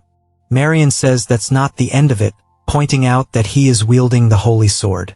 As they see, his hand still has the purple aura to it, but it looks like it's clashing with the sword's aura. Chris strikes back, causing Melon to block it, and Raiden says that the power is incredible, but it looks like his dark energy is fluctuating a bit. Marion says that's not what's going on, and he's controlling his dark energy for a single moment to avoid the rejection and response of the holy sword. Melon distances herself, and Chris asks if the battle is to her liking. She says that she's been having this thought for a while, but asks if he's perhaps predicting her movements. He says that he does happen to be pretty observant, and each sword technique has a preceding position. She needs to raise her arms before she can swing down, and to do that, she needs to move the muscles in her shoulders and upper body. This is something a novice and an expert share in common. She sighs, asking him how he's going to predict this then, as we see a green aura start to be released from her hand. It starts to wrap around Chris, and she says that surely he hasn't forgotten that the Black Swamp Knights are spell swords. A giant surge of holy energy resonates from him, and he says that almost could have been a problem. She asks if he had a cleansing artifact, and Chris starts thanking his father, saying he survived thanks to him, but he says that should be in the secret vault, and he looks confused. Chris says he can't help but be a little bit of a klepto sometimes, but having good equipment is a skill itself in a real battle anyways. He reaches into his pocket and throws something towards Melon. As it explodes, she does her best to dodge whatever it is, and Chris says there's no use even if she does, as he throws another one directly towards her. This one explodes. He says that he got that artifact using the money he took from Grantal, and it's pretty effective. He tells her that he knows she's alive, and to come out already. As she starts thrusting her blade directly towards him, Chris redirects his blade, matching her, hitting the tip of blade, causing it to crack until it shatters into pieces. Raiden says that he wondered why he threw that corrosion marble into the air, and that it's just like he thought. His son truly is a genius. Melon then starts walking forward, laughing, and then even begins to smile, saying that this is way too fun. Asking what he's going to use next, Marion says that Melon has lost her mind, and they need to stop her. Chris starts to lean backwards and then raises his hand, deflecting her attack with the most minimal of movements. He then immediately pivots his foot, getting behind her, putting the blade to her throat, and then it surprises her, and he says that it looks like it's his victory, asking if she was satisfied with this, and it even cuts her cheek a little bit. His father still just looks super proud. I love this guy. Melon then laughs, saying if he's genuinely asking that, she can't even calm down anymore. He then says that he wants an answer to his previous request as soon as possible. Although it was his victory, he will show respect if she wishes to refuse, as loyalty isn't something that can be obtained by force. She asks if she continues to stand by his side, if hell fight her like this in the future. He grabs her hand, saying that hell fight her as much as she wants. It then jumps to later as Marion is looking out at the sunset. She says that him wielding dark energy like that is something special. As we see a man throwing the holy sword onto the ground, saying he refuses. Marion asks if it's impossible for him to hold it as well, and he says that he can wield it momentarily, but as she knows, the waves of dark energy change continuously, meaning you need to constantly change the waves into one that the sword cannot detect, but there's no one who can do that in a real fight. It might only be possible for a demon of Gehenna or the demonic dragon, and if not them, then perhaps a crazy bastard who can control dark energy as easily as they breathe. She recalls Chris, smiling widely, asking if it was perhaps enough to earn her praise, and she does look a bit happy about it, saying that maybe her father's long desire can be fulfilled. It jumps to the kitchen, and we see a very evil-looking dude chopping stuff up, as he cuts a strawberry in half and places it atop a cheesecake. Chris says that he can't believe he's been making the strawberry cakes, and Mary says that despite his appearance, his skills are top-notch. The orc then asks Chris what brings him to the kitchen, and Chris says to make some cookies. Mary asks why he's making cookies, and Chris says to give them to someone. She asks if it's for a woman other than her, and he says that it's not what she thinks, but it is technically for a woman. The orc says he can do it for him, but Chris says it's fine because baking heartfelt snacks with his own hands is what matters. And he may not look like it, but before he can finish his sentence, he gets hit on the cheek with a red substance as orcs are going absolutely crazy, mashing up what used to be strawberries into jam. Chris asks Mary if she's sure they aren't adding blood to the strawberry juice, and she laughs. Then later that evening, Chris calls out to Marion, who's about to get atop a horse, and she asks what's the matter. He says that he heard she was leaving and came to say goodbye. She says that she appreciates it, and he must be tired from the duel yesterday. He says not at all, but he also has a little gift for her.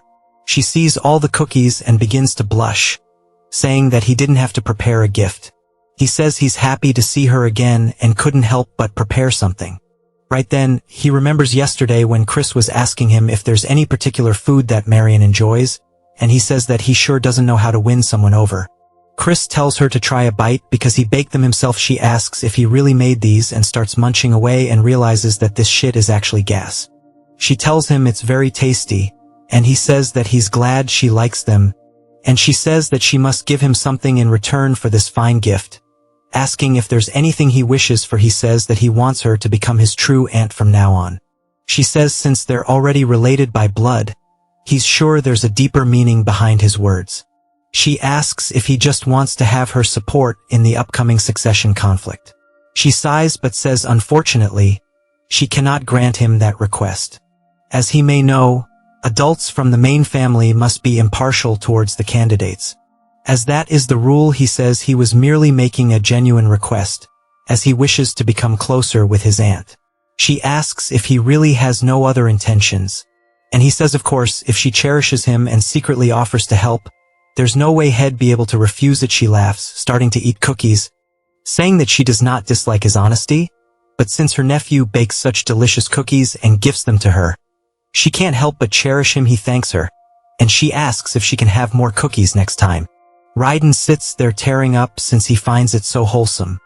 Chris says that if she makes him sad, he might soar and be unable to recreate this taste, saying surely she understands what he means. She sighs and looks happy, and asks what he thinks about joining the Black Shadow Knights.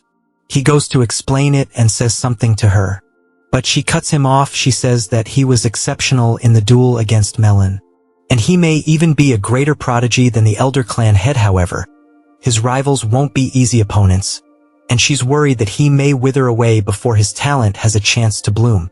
He says if he fails to climb up and over the mountains in this way, he wouldn't mind dying. She looks surprised by this, and he says that he appreciates her concern, but he does not think that he will lose. Again, she's amused by his confidence and says that for some reason, if it's this child, she'll believe him. She says that she cannot stop him from walking down this path, however. She wants to offer him a piece of advice. She tells him to be wary of the first young lady. Raiden asks why he should be wary of Juliana, not Esht, as she is the most gentle of the 5 young lords. Marion says that he will soon come to understand why, and Chris thanks her, saying that hell keep it in mind. She smiles, saying that she'll see him next time, and rides off. It jumps to Chris laying down in bed thinking about something. He says that both his father and N are powerful, as they've reached 6-star after all, but he still didn't hear much about them during the Great War. And he wonders just how many powerful combatants there are in the Magic Empire, as there must be enough to overwhelm the Dominion of Light at the very least, but he doesn't want to repeat the past this time around.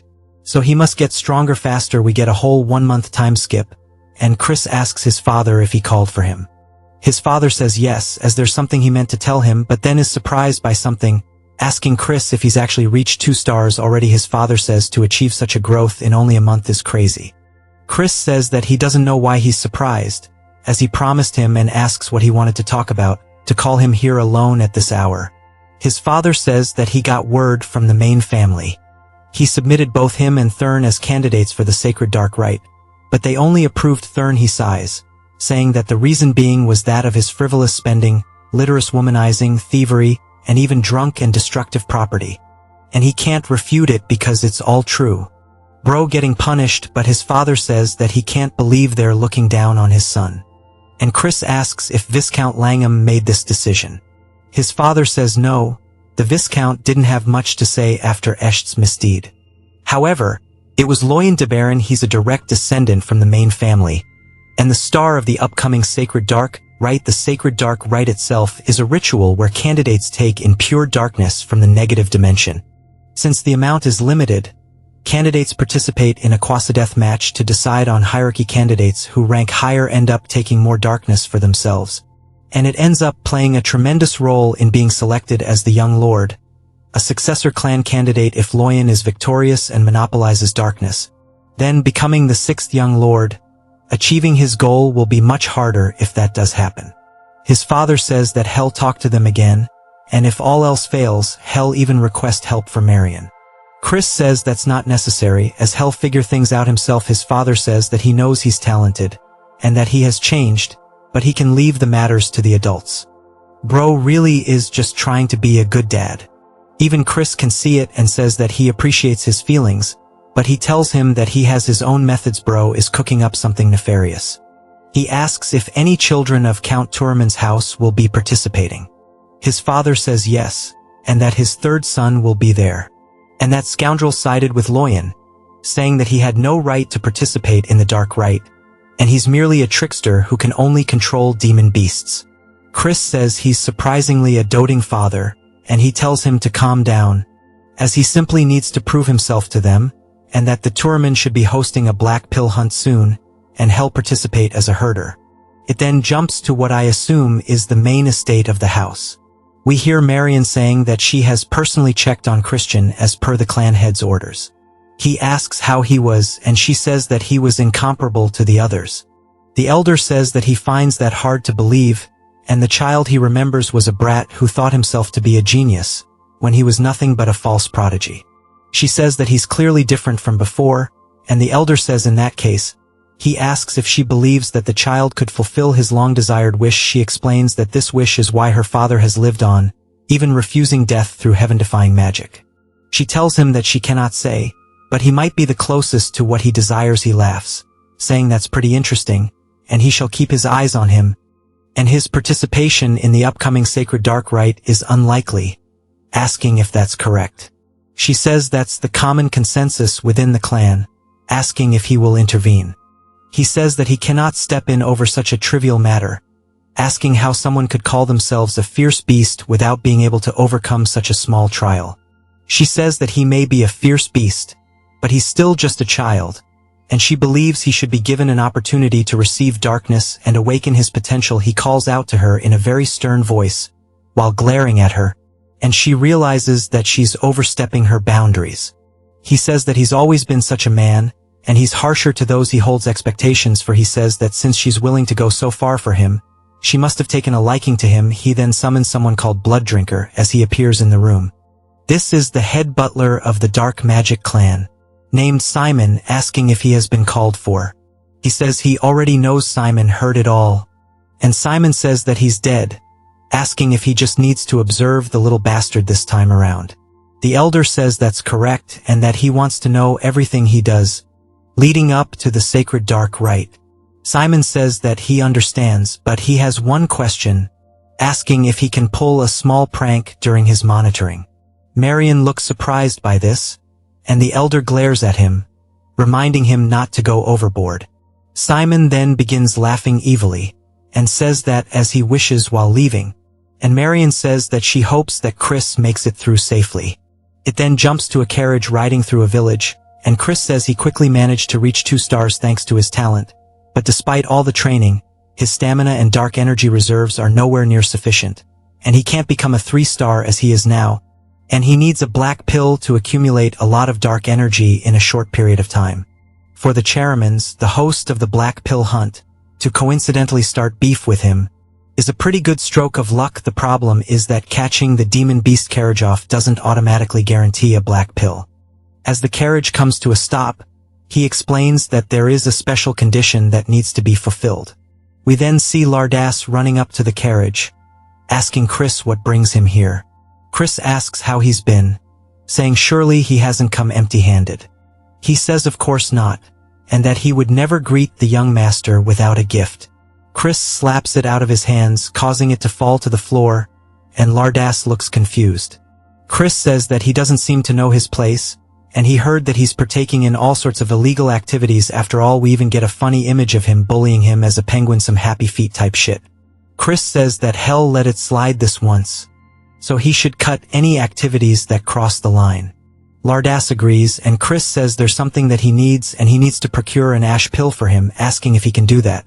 Lardass says that those recently surged on the price, and Chris says that he sees how it is, and asks Mary if she's ready. She begins laughing, and holy shit, put it away. Where's cute Mary at? I feel sorry for Lardass. He immediately gets on his hands and knees, saying hell get it immediately, and Chris says it's so nice and easy when he cooperates, and then says that while he's at it, he wants a dagger sharp enough to cut armor. Lardass looks confused, and Chris leaves. Poor guy, but he is not a good person. Don't forget that as they're heading back, Mary asks if it's time to go home, and Chris says that there's still one more place he needs to visit.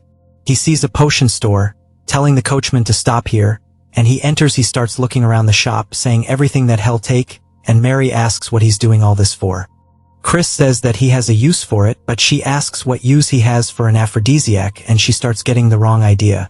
They're kind of staring at him, and Chris starts to sweat nervously. Then she starts to think that maybe it's time for the both of them, but he tells her it isn't, and she says that she understands. He yells, saying that he said it isn't and that it's not for him, it's for someone else to use. She instantly locks in on the JoJo pose, asking if it could be for the Count. Chris nods his head, and the shopkeep also understands because Raiden's age is getting ahead of him. Chris tells the shopkeep that for the Count's honor, he must absolutely keep this a secret, and he says that hell be careful. It then jumps to a little bit later, and we see Thurn greeting Chris. Chris says to repeat his title and starts talking to him, and he hits the whole thing. He says that he heard the black pill hunt is dangerous, so he should avoid getting hurt. Chris asks if he's worrying about him, and he says that he's just worried they won't have a proper duel. And of course, bro's just hella embarrassed. The Count says that he should make sure to flatten those Hausdarman bastards' noses. Chris says of course, and he shall bring back some refreshing news. Their father starts asking Thurn what the King Emperor thing from before meant, and Thurn gets way too embarrassed, saying that he doesn't need to know. It then jumps to the house of Count Tarman, and we see a little goblin saying that he's only going to say this once more, and that Chris is not allowed entrance into the Count's mansion. The boys start getting his back, saying that they can't believe he's acting this way, asking if he even knows who this person is. The goblin says that the young master also has orders, and he has no favor to repay a good-for-nothing bastard. Chris asks if he's trying to tell him that he needs to find his own accommodations.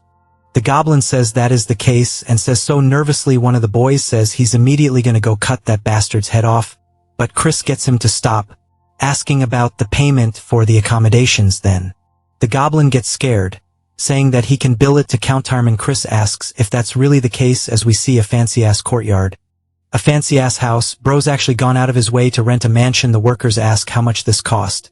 Debating that it's probably at least 100,000 rupees, Chris says it's not often they can spend someone else's money as much as they want, and that he'll give them 1 hour to organize their luggage and they can go out to drink after. There's some movement in one of the luggage, and Chris says that he just heard something, only for Mary to pop out, saying that this mansion is just super, and that it looks perfect to serve him, and Chris asks why the hell she's here, and she says that she hid inside of his luggage because she promised to be his maid forever. She says that seeing how shy he's acting is adorable, and based off his expression, he surely missed her. Someone then yells, calling out to him, asking what the hell is up with this bill, and we are introduced to Aloys, the third son of Count Tyreman. Chris says that since the protagonist of the Black Pill Hunt told him to go find his own place to sleep, he did, asking what's wrong. He says that since this honored one can't stay in a mere hotel, he just purchased a passable mansion. And it can't be that he's squabbling like this because of mere money, and considering he's a pathetic person who doesn't know how to treat guests, he thought it was a pretty cheap price for teaching him manners. Aloys starts to get pissed and squeezes the paper while releasing some kind of spell that summons a panther, that summons a leopard. He asks Chris if he wants to die. Chris says that this must be the Count's subjugation arts, unlike the Alliance's taming. Subjugation arts are a dark magic that binds and controls the demon beast through fear. There are formulas secretly mixed in that paralyze the demon beast's reasoning and cause delusions. Fear and excitement, however, it's a bit more complex than he thought, so it'll be a stretch to learn it all in a short period of time, but for now he wants to beat the living shit out of it. Chris then tells Mary that in order to eliminate that scary kitty, he definitely thinks hell need a weapon. She laughs, opening up their little storage, and he pulls it out, telling Aloys to go ahead and come at him. Aloys yells, saying that he doesn't want him to order around. As the beast starts running directly toward him, it opens its mouth. Leaping, Chris raises his stick, blocking the attack, and as it starts to bite into it, it actually shatters it, breaking it, sending Chris backwards onto the floor. Chris says that's not too bad, but a 2v1 is practically cheating, and this won't do if he wins. He'll have to participate as a guard instead of a herder, and it needs to be at least this much to make ends meet, asking Aloys what he thinks. Aloys calls him a cocky son of a bitch while jumping on the leopard, saying that he's going to make him kneel for this as it comes in for the second attack.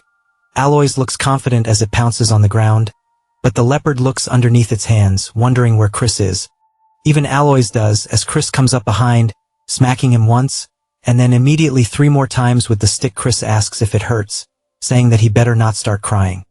Aloys creates some distance, and Chris says that he won't go easy on him even if he does. Aloys tells him to shut the hell up, and Chris starts to release some hella killing intent toward Aloys, and the leopard immediately feels an intense fear and starts to panic and hides, and runs away, leaving Aloys standing there, asking what the hell he did to his Choco. Chris says that he only used a mere 2-star illusion spell, and it seems that it was too much for his subjugation arts to overcome. Aloys starts to prepare another spell, telling him to shut up once more, as one mean-ass looking horse starts to summon up from under the ground. And Chris asks if he understands what kind of person he is. Aloys is confused, and Chris yeets his weapon forward hella fast, hitting Aloys straight in the forehead, knocking him to the floor as his eyes go white. Chris says that he doesn't bother waiting for transformations or casting, and the poor horse is just stuck trying to get out of the ground. It then jumps to Chris gambling as they're asking if he's certain he should be doing this. Chris says there's plenty of time left, and he should rest when he can. They tell him he's not exactly resting right now though. Chris asks what's wrong with a good-for-nothing guy like himself doing what he should be doing. Asking Mary if she agrees, she says of course, and just seems so happy, and says that as long as he doesn't drink alcohol. Poor Chris wants actual alcohol, but she won't give him any. But it's not like he can say no. The goblin from earlier asks why Aloys wants them to keep an eye on such a bastard. Chris says they should come join him at the table. He's sure their master won't wake up until tomorrow since he beat him to a pulp, and hell keep it a secret, asking what they think about it. They tell him to mind his own business, and he tells them to have fun watching them. As they continue going all the way until nightfall, we see the goblin and the hyena dude staring down at Chris, saying that he's sure he's a good-for-nothing, and it's pointless to keep watching him for any longer. As they start to leave, he opens his eyes and notices they're gone now, then sits up. He then looks out the window, saying it's late and he should get moving. Mary the goat, he tells her that he needs to go somewhere real quick, telling her not to follow. She starts to seem suspicious, saying that she knows there's an aphrodisiac in his pouch, and that she knew it wasn't for the Count but for him to use. She says that she's already sad being unable to attend him in bed, but she will cheer for his nighttime activities. He says that she sure loves running her mouth, and that this is all PG. At night at the Khitan Mountains, Chris says that this is the secret land of the Count, and the energy of demon beasts is very dense here, just as his reputation suggests, and he should be reaching the hunting grounds soon. He finds it, saying there it is, but he only sees 2 guards, saying this is pretty lax, and it's a good thing he learned the invisibility spell from Mary. She asks what he plans to do with invisibility magic, and he asks why she's always making things lewd. As Chris starts to walk past them with complete ease, making his way deeper and deeper into the hunting grounds, and he spots an altar, saying that this is where they will hold the finale of the Black Pill hunt, and it's just as eerie as they say. We see that fox-like girl from before, saying that the way to obtain a black pill is to make a Karajoff offer its life to him. In other words, he must make it so terrified that it would rather die instead. Just as opposites are connected, intense fear and radiant joy are on the same spectrum. In that short moment, the useless ash pill is reborn as the black pill. That's why the house of Count Tyramin, which specializes in dominating demon beasts through fear, is the one leading the black pill hunt. Chris says that he sees, and we learn that that girl's name is Lena, and he says that just as she mentioned before, he was planning to steal their ultimate technique, and let the Karajoff run wild after giving it the aphrodisiac mixed with various stuff and monopolize the black pill for himself. But there is not enough time to steal their technique and learn it, so he has to go and do a different method. He starts to sense some kind of magic spell and turns, wondering if he was spotted, only to tell where it came from, and he realizes that he has to go check it out. As he makes his way deeper into the forest, he comes across a cave and puts on his hood before he enters. And as he does, an ominous red aura brushes past him, and he says that it has such intense malice, and he can tell at a glance that this is a top-ranked barrier of dark magic. He wonders if this is what he thinks it is, and that it might be a crevice of Gehenna. Gehenna is the world of demons, and he can't believe there was such a crevice linking it with the human world right here. Then he wonders what would happen if he lured the Karajoff over here, and he even has something to do it with, and he smiles, saying that he will wait for the hunt. As we see a bat watching him from the ceiling, Chris takes leave. It spreads its wings and reveals itself to be Simon, who says that he didn't expect the little bastard to be so interesting. Not only did he pummel Aloys, he even made his observers let their guard down by acting like a fool. He secretly entered a forbidden area, scheming something, and it makes him want to play an even more terrible prank on him. As he walks towards the gate to Gehenna, he puts his hand inside, causing his hand to bleed, pouring out onto the ground. Something then begins to absorb his blood, and it asks him for what he wishes. Simon is about to summon a demon the next day, as it's now time for the hunt. Somebody stabs a flag into the ground, and it's none other than Aloys and his group. Chris is there as well, saying surely he thinks he's acting too cool for someone that just got his ass hooped. Aloys tells him to shut up, saying that he's the poser, asking why he brought the holy sword when he can't even use it. Chris tells him that it's more effective than a club, asking if he wants a taste. Aloys changes the conversation, telling everybody to go lower the Karajoff to the altar, and those assigned to guard duty will follow him and they'll stand right by it. Simon is watching this as well, and Chris clearly spots him.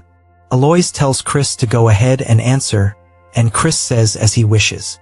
Now we are at the altar. One of the other guards asks that Chris go hole up somewhere else, as he's only getting in the way of the hunt. Chris says that's fine with him if he gets to laze about, but not to come crying to him later for help with the cleanup when they inevitably shit the bed. It clearly pisses the dude off, but Aloys tells him not to tire himself out before the hunt has even begun, and that the good-for-nothing can go guard the flag.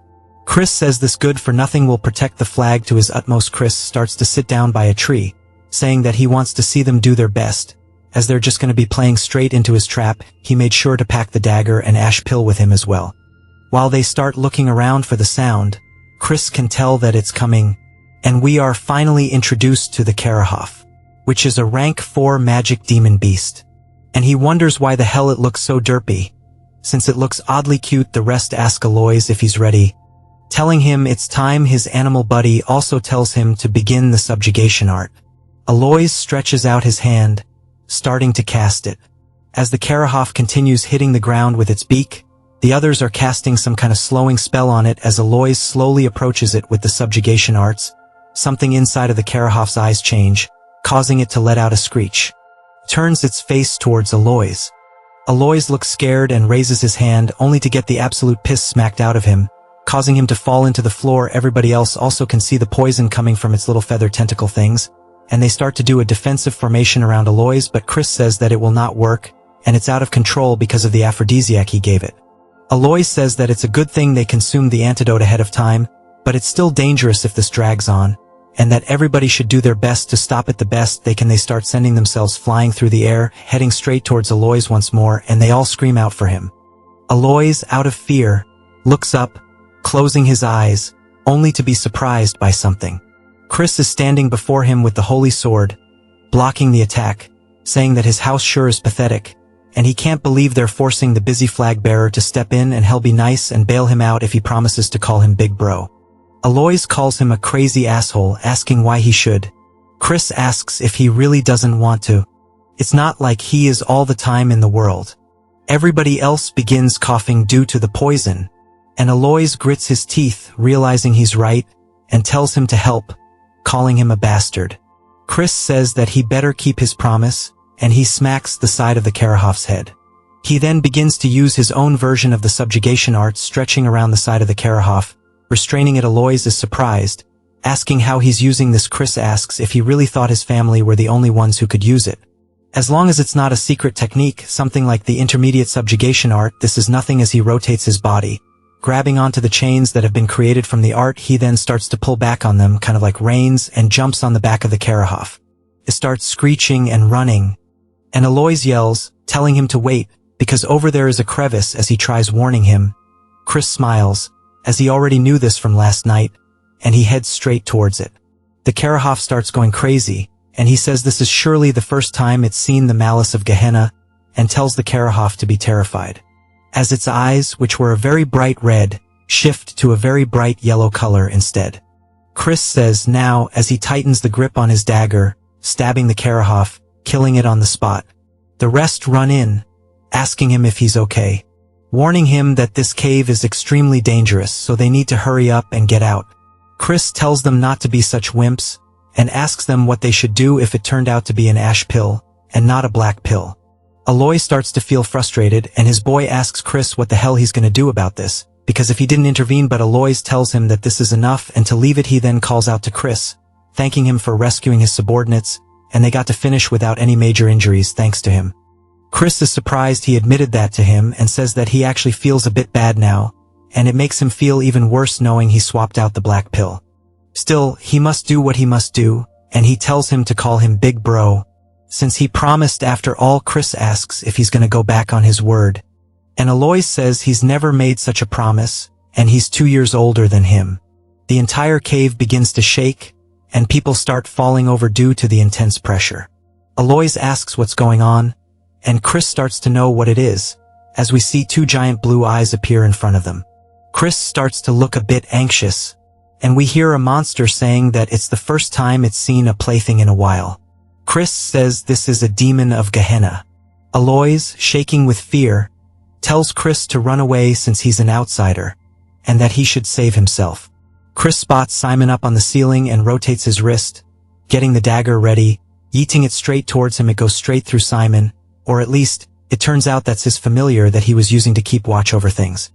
As it starts to lose connection, Simon is surprised, asking when he noticed, and he was planning on stopping the demon after observing for a bit. Now that the bat clone he planned to use to teleport there is gone, it'll take him at least 5 minutes to get there, even if he uses blood magic to its limits.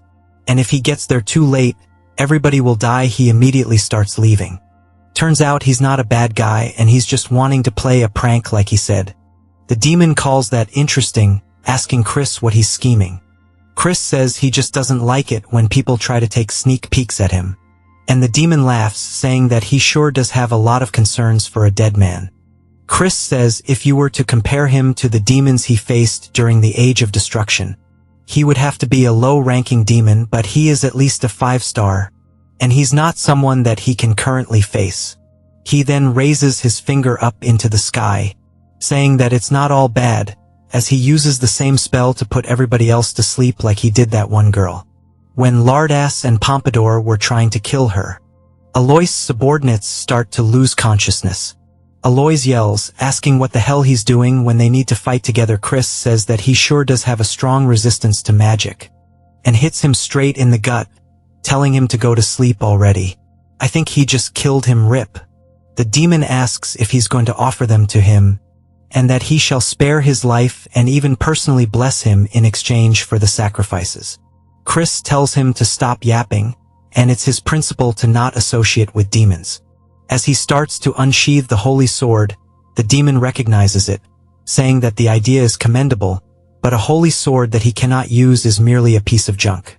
As he starts to prepare a spell, it shoots out directly towards Chris. He blocks it with his sword, but it's not enough, as it sends him flying into the wall of the cave, knocking him unconscious.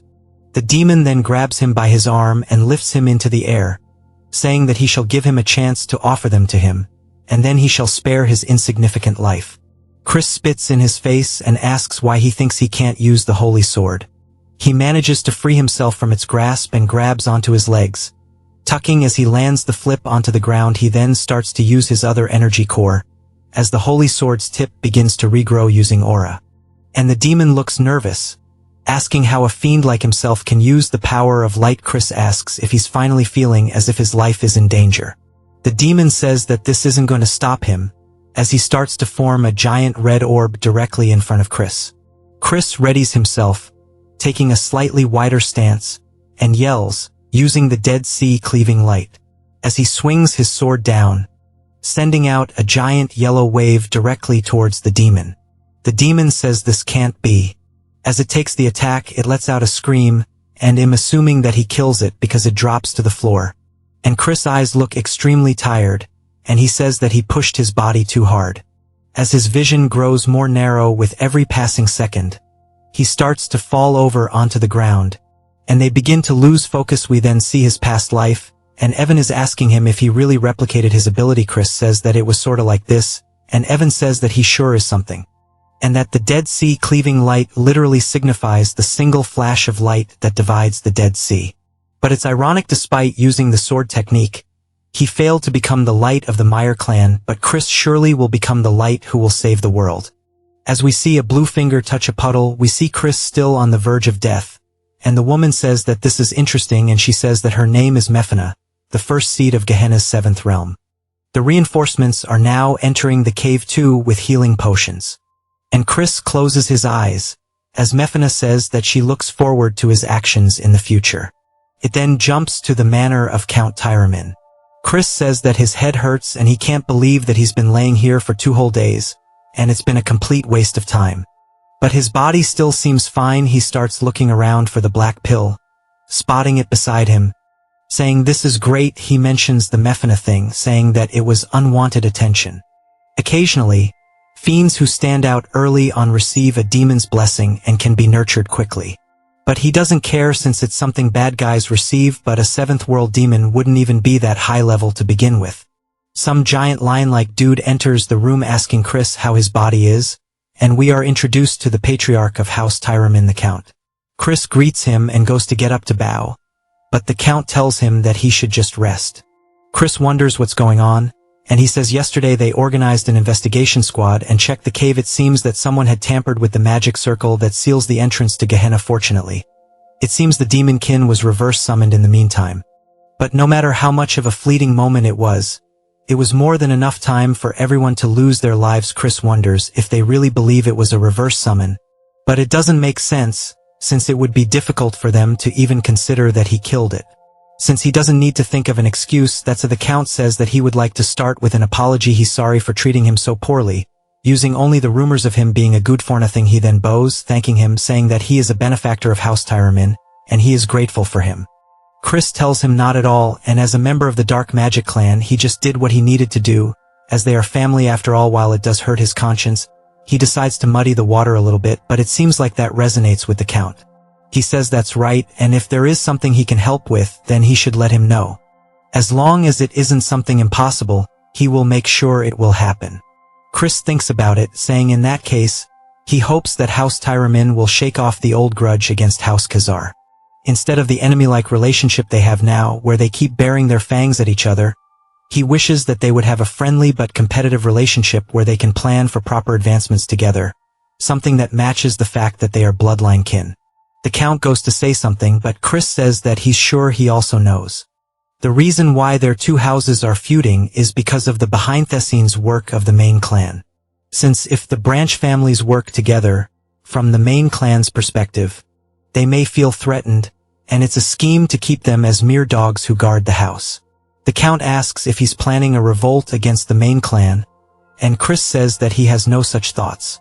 The Count can't believe that he would think so far ahead, and Chris thanks him for the praise, asking if he'll accept his request.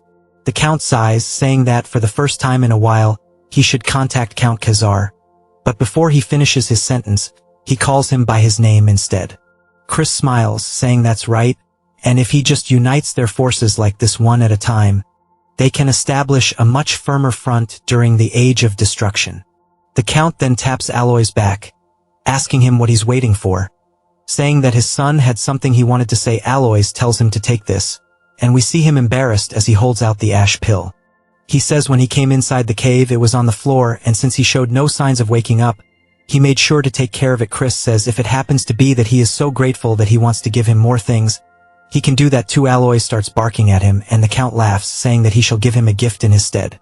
It's a summoning stone that can store up to a rank 4 demon beast. Chris says this is a really rare item. The Count says that he'll also make a report so that he can participate in the sacred dark rite and wishes him good results. Chris thanks him for both the gift and his encouragement. The Count then tells him to rest up, as he and Aloy leave. Chris smiles and tells somebody to come out.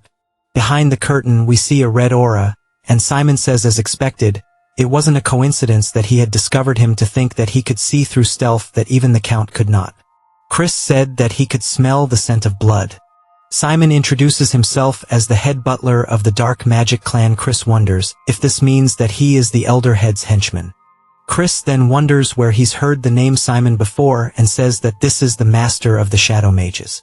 He explains that the blood shadow mages don't differentiate between the magic empire and the dominion of light. They are a psychotic organization who reveled in indiscriminate slaughter and terrorism. The leader was a fiend who reached the heights of 8 stars. And during the endgame of the Age of Destruction, he reached 9 stars and became the 10th Demon King. He can't even count how many times they almost died because of that leader, and not to mention Simon is the blood and flesh of the Demon King of Carnage. Simon said that he never thought that the young master would be this amazing. Not only that, but to think that he could even eliminate a demon. Chris says that he's certain that he took care of it alone, asking if he might have seen the Dead Sea cleaving light, so Chris denies it, saying that he has no idea what he's talking about. Simon says that he can tell he's playing dumb. After having gone to the cave, even the Demon Kin's corpse was completely annihilated, leaving no trace, and that it was not a reverse summoning. And for it to be completely vaporized inside the cave, he's impressed by his skills, and he wants him to explain how he did it, as he should understand what he's saying since it will all be reported to the Elder Clan head. Chris asks why he should reveal his trump card. Simon reminds him that this will be reported to the Elder, and Chris says that if he were the Elder Clan head instead of a little nerd who answers every question, he would like a predator who keeps their claws hidden to the very end. Simon looks surprised, saying that he surely is an interesting person, and Chris asks if he's not going to apologize. Simon asks what for, and Chris says it's normally difficult to differentiate between a reverse summoning and annihilation just using traces. That's why the Count misunderstood it to be reverse summoning. However, there must be a reason he believes it to be the opposite, and it's simple once he thinks about it, and that is because he was the summoner himself in a Demon Kin summoning case where a member of the clan almost died. Would sure be some crazy news and might even be overheard by the Elder Clan head. Simon says that he will take responsibility, and Chris decides to keep it a secret. Instead, he should remember this and that he owes him a big favor. Simon looks surprised, asking if this is a deal, and Chris says that it would be great if that's how he decided to understand it. Simon says that this is understood, and he won't forget this mercy that he's shown him, and it was great meeting him today, and he hopes to see him again soon, and he'll be counting down the days until he arrives at the main clan. Chris explains that Simon is a person who will have an important role to play during the Age of Destruction. Therefore, he absolutely needs to form a connection in order to change the future. We see Chris' luggage floating through the air, as Mary says that she's finished the preparations to return home. He tells her good work, and Alois opens the door and peers in, asking if he's leaving now. Chris reminds him to use his title, and Alois asks what he means. Chris says that he let it slide yesterday in front of the Count, but a promise is a promise, and that he has to call him Big Bro from now on. Alois says that he already told him he's 2 years older than he is, and Chris asks if he has something he wanted to say. Alois says that he came to warn him. He said that they were all a family, and after hearing that, he felt that it wasn't right to do this to family, and to be careful as he's sure he's already aware. But the one that was most against his attendance of the sacred dark rite was young Master Loin. He should know that even 2 stars are not of the same level between the main families and branch families. The greatest elixirs, the ultimate techniques of the main family, and blessings of dark magic. The starting line for direct descendants is much further ahead than where they of the branch families begin. He's going to be easy pickings.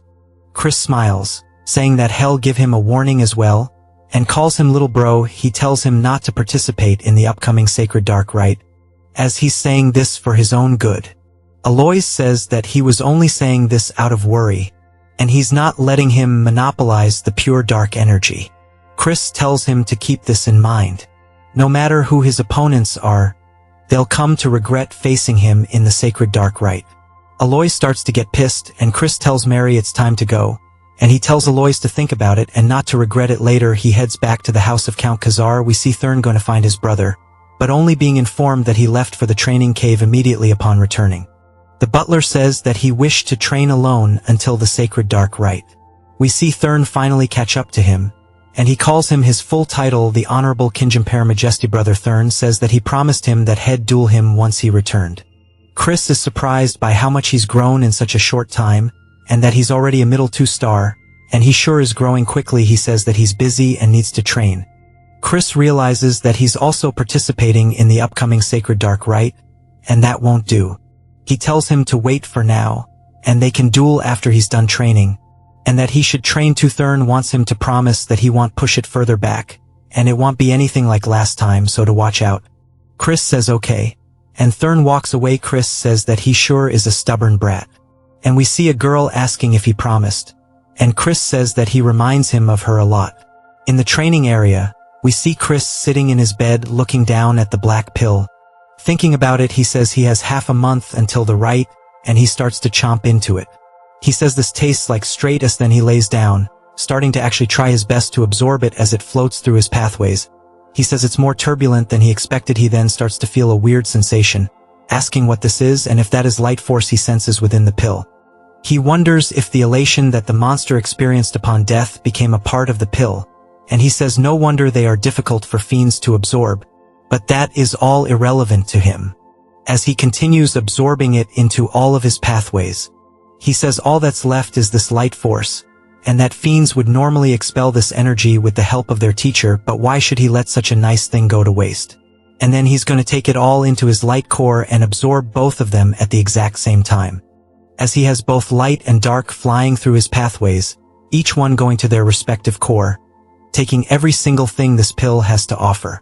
Chris opens his eyes to reveal a very bright light, only to close them once more to show off the darkness this time. And then, a little later, we see a woman telling someone to enter, and he says that he has a report on the investigation she requested. He says that during the black pill hunt, there was an incident where a demonkin was summoned, but he survived it, and he's sorry that the investigation took longer because he had to the incident as well. She tells him good work, and he says that unless she has any more questions, he shall take his leave. As she's looking at a photo of Chris, we learn that her name is Eidline. We then get another time skip of half a month, and Thurn is knocking on the door, saying that today is the promised day. Chris tells him to enter, and Thurn does so. He's surprised.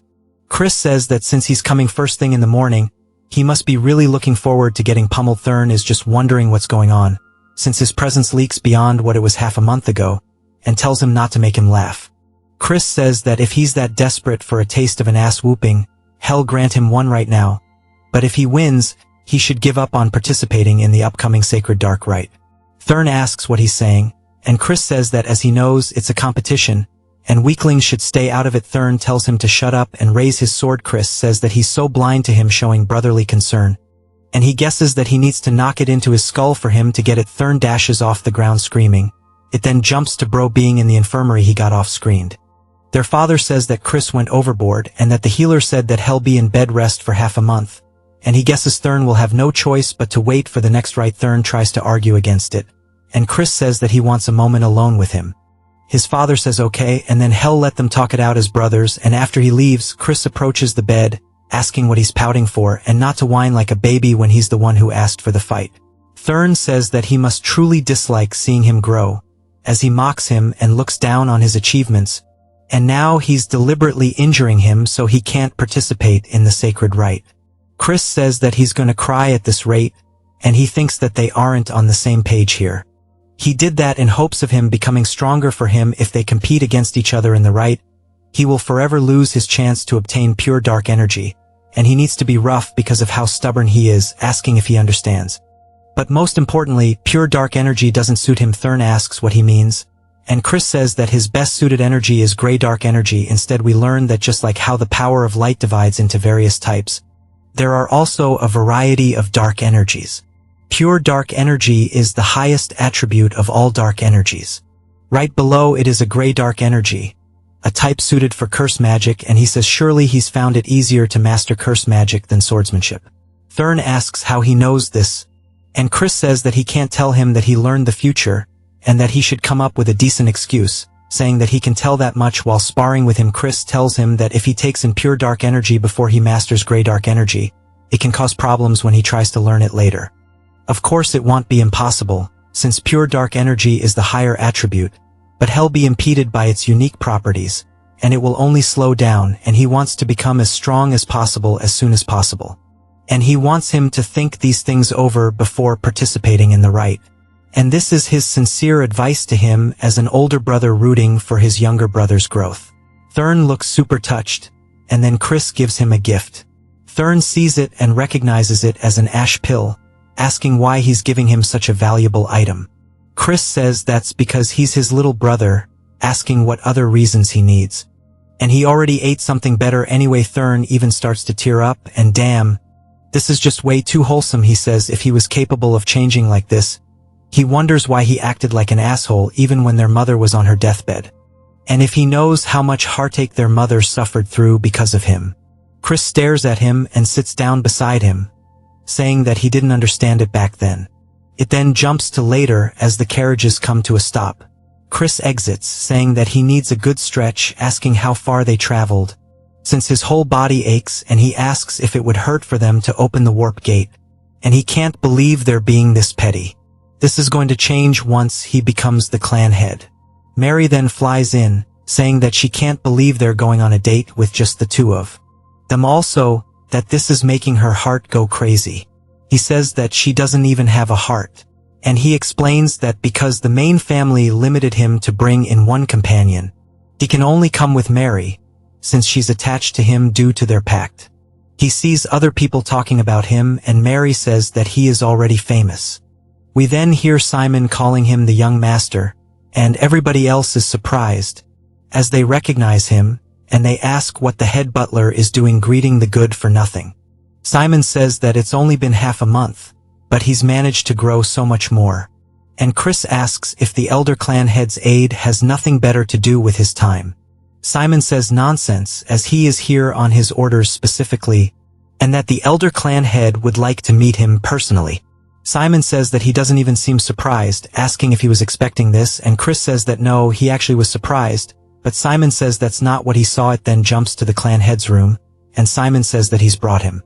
The clan head says good, and tells Chris that it's been a while, as we see Marion with him too. Chris starts to feel a very powerful gaze, saying that this presence is dominating, and he can barely stand from the pressure alone. And for him to exude such dark energy, despite knowing that someone of his level can't withstand it, is pretty crazy. His hands start shaking, and he lowers his head, greeting the Duke.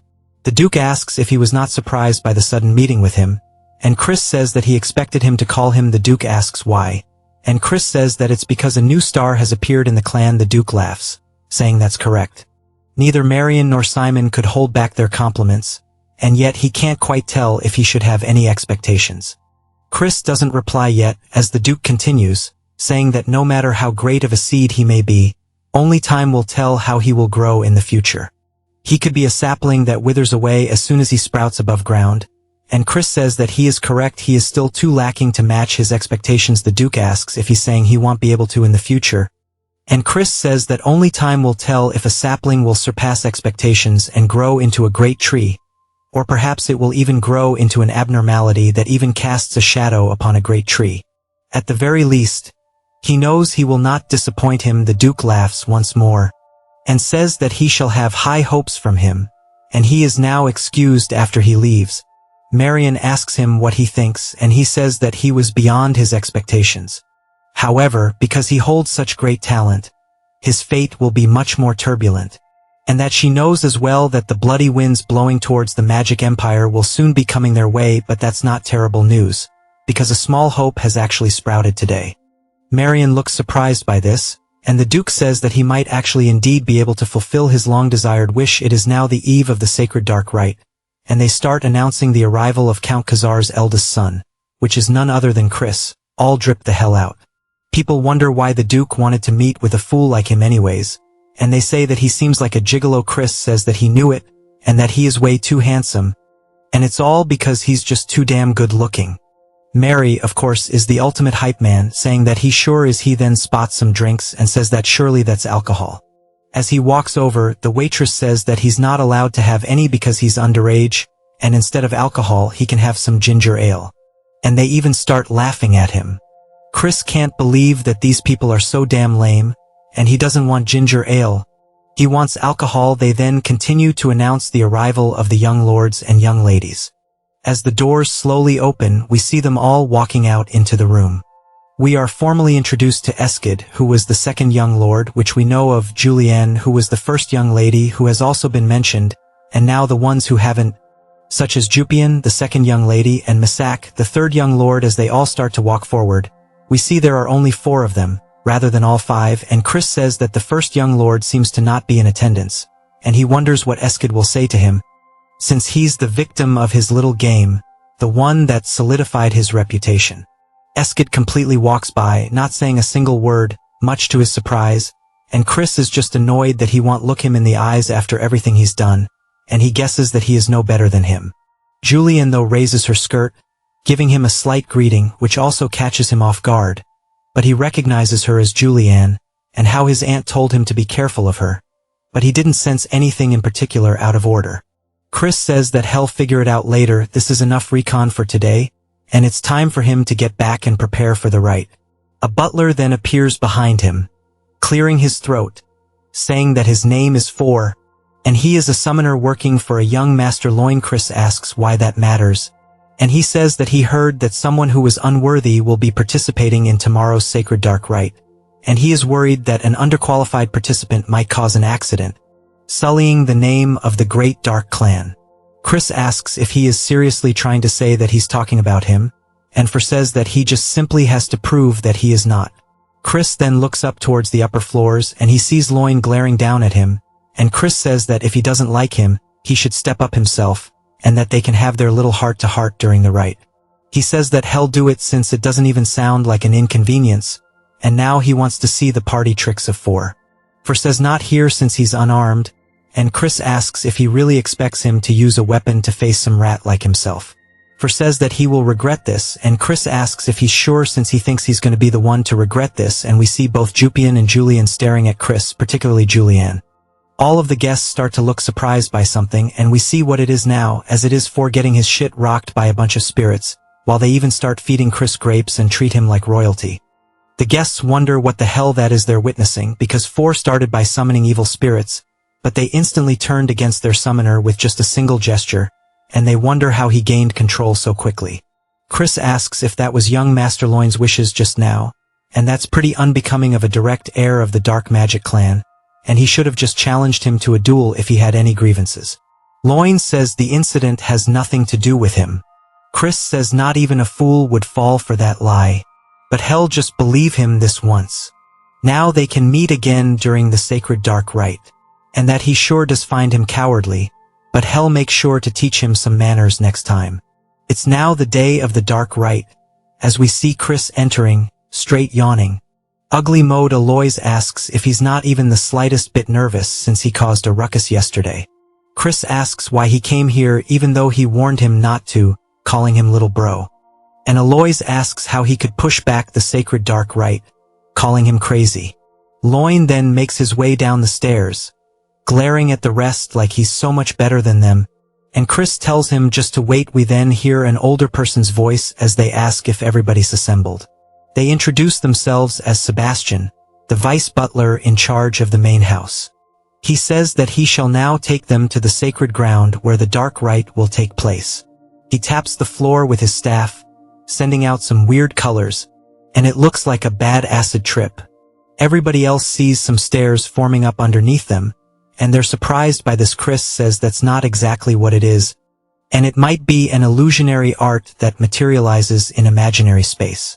Sebastian starts walking down them, but he's going extremely fast, and the rest start panicking, saying that he's leaving them since they're being left behind.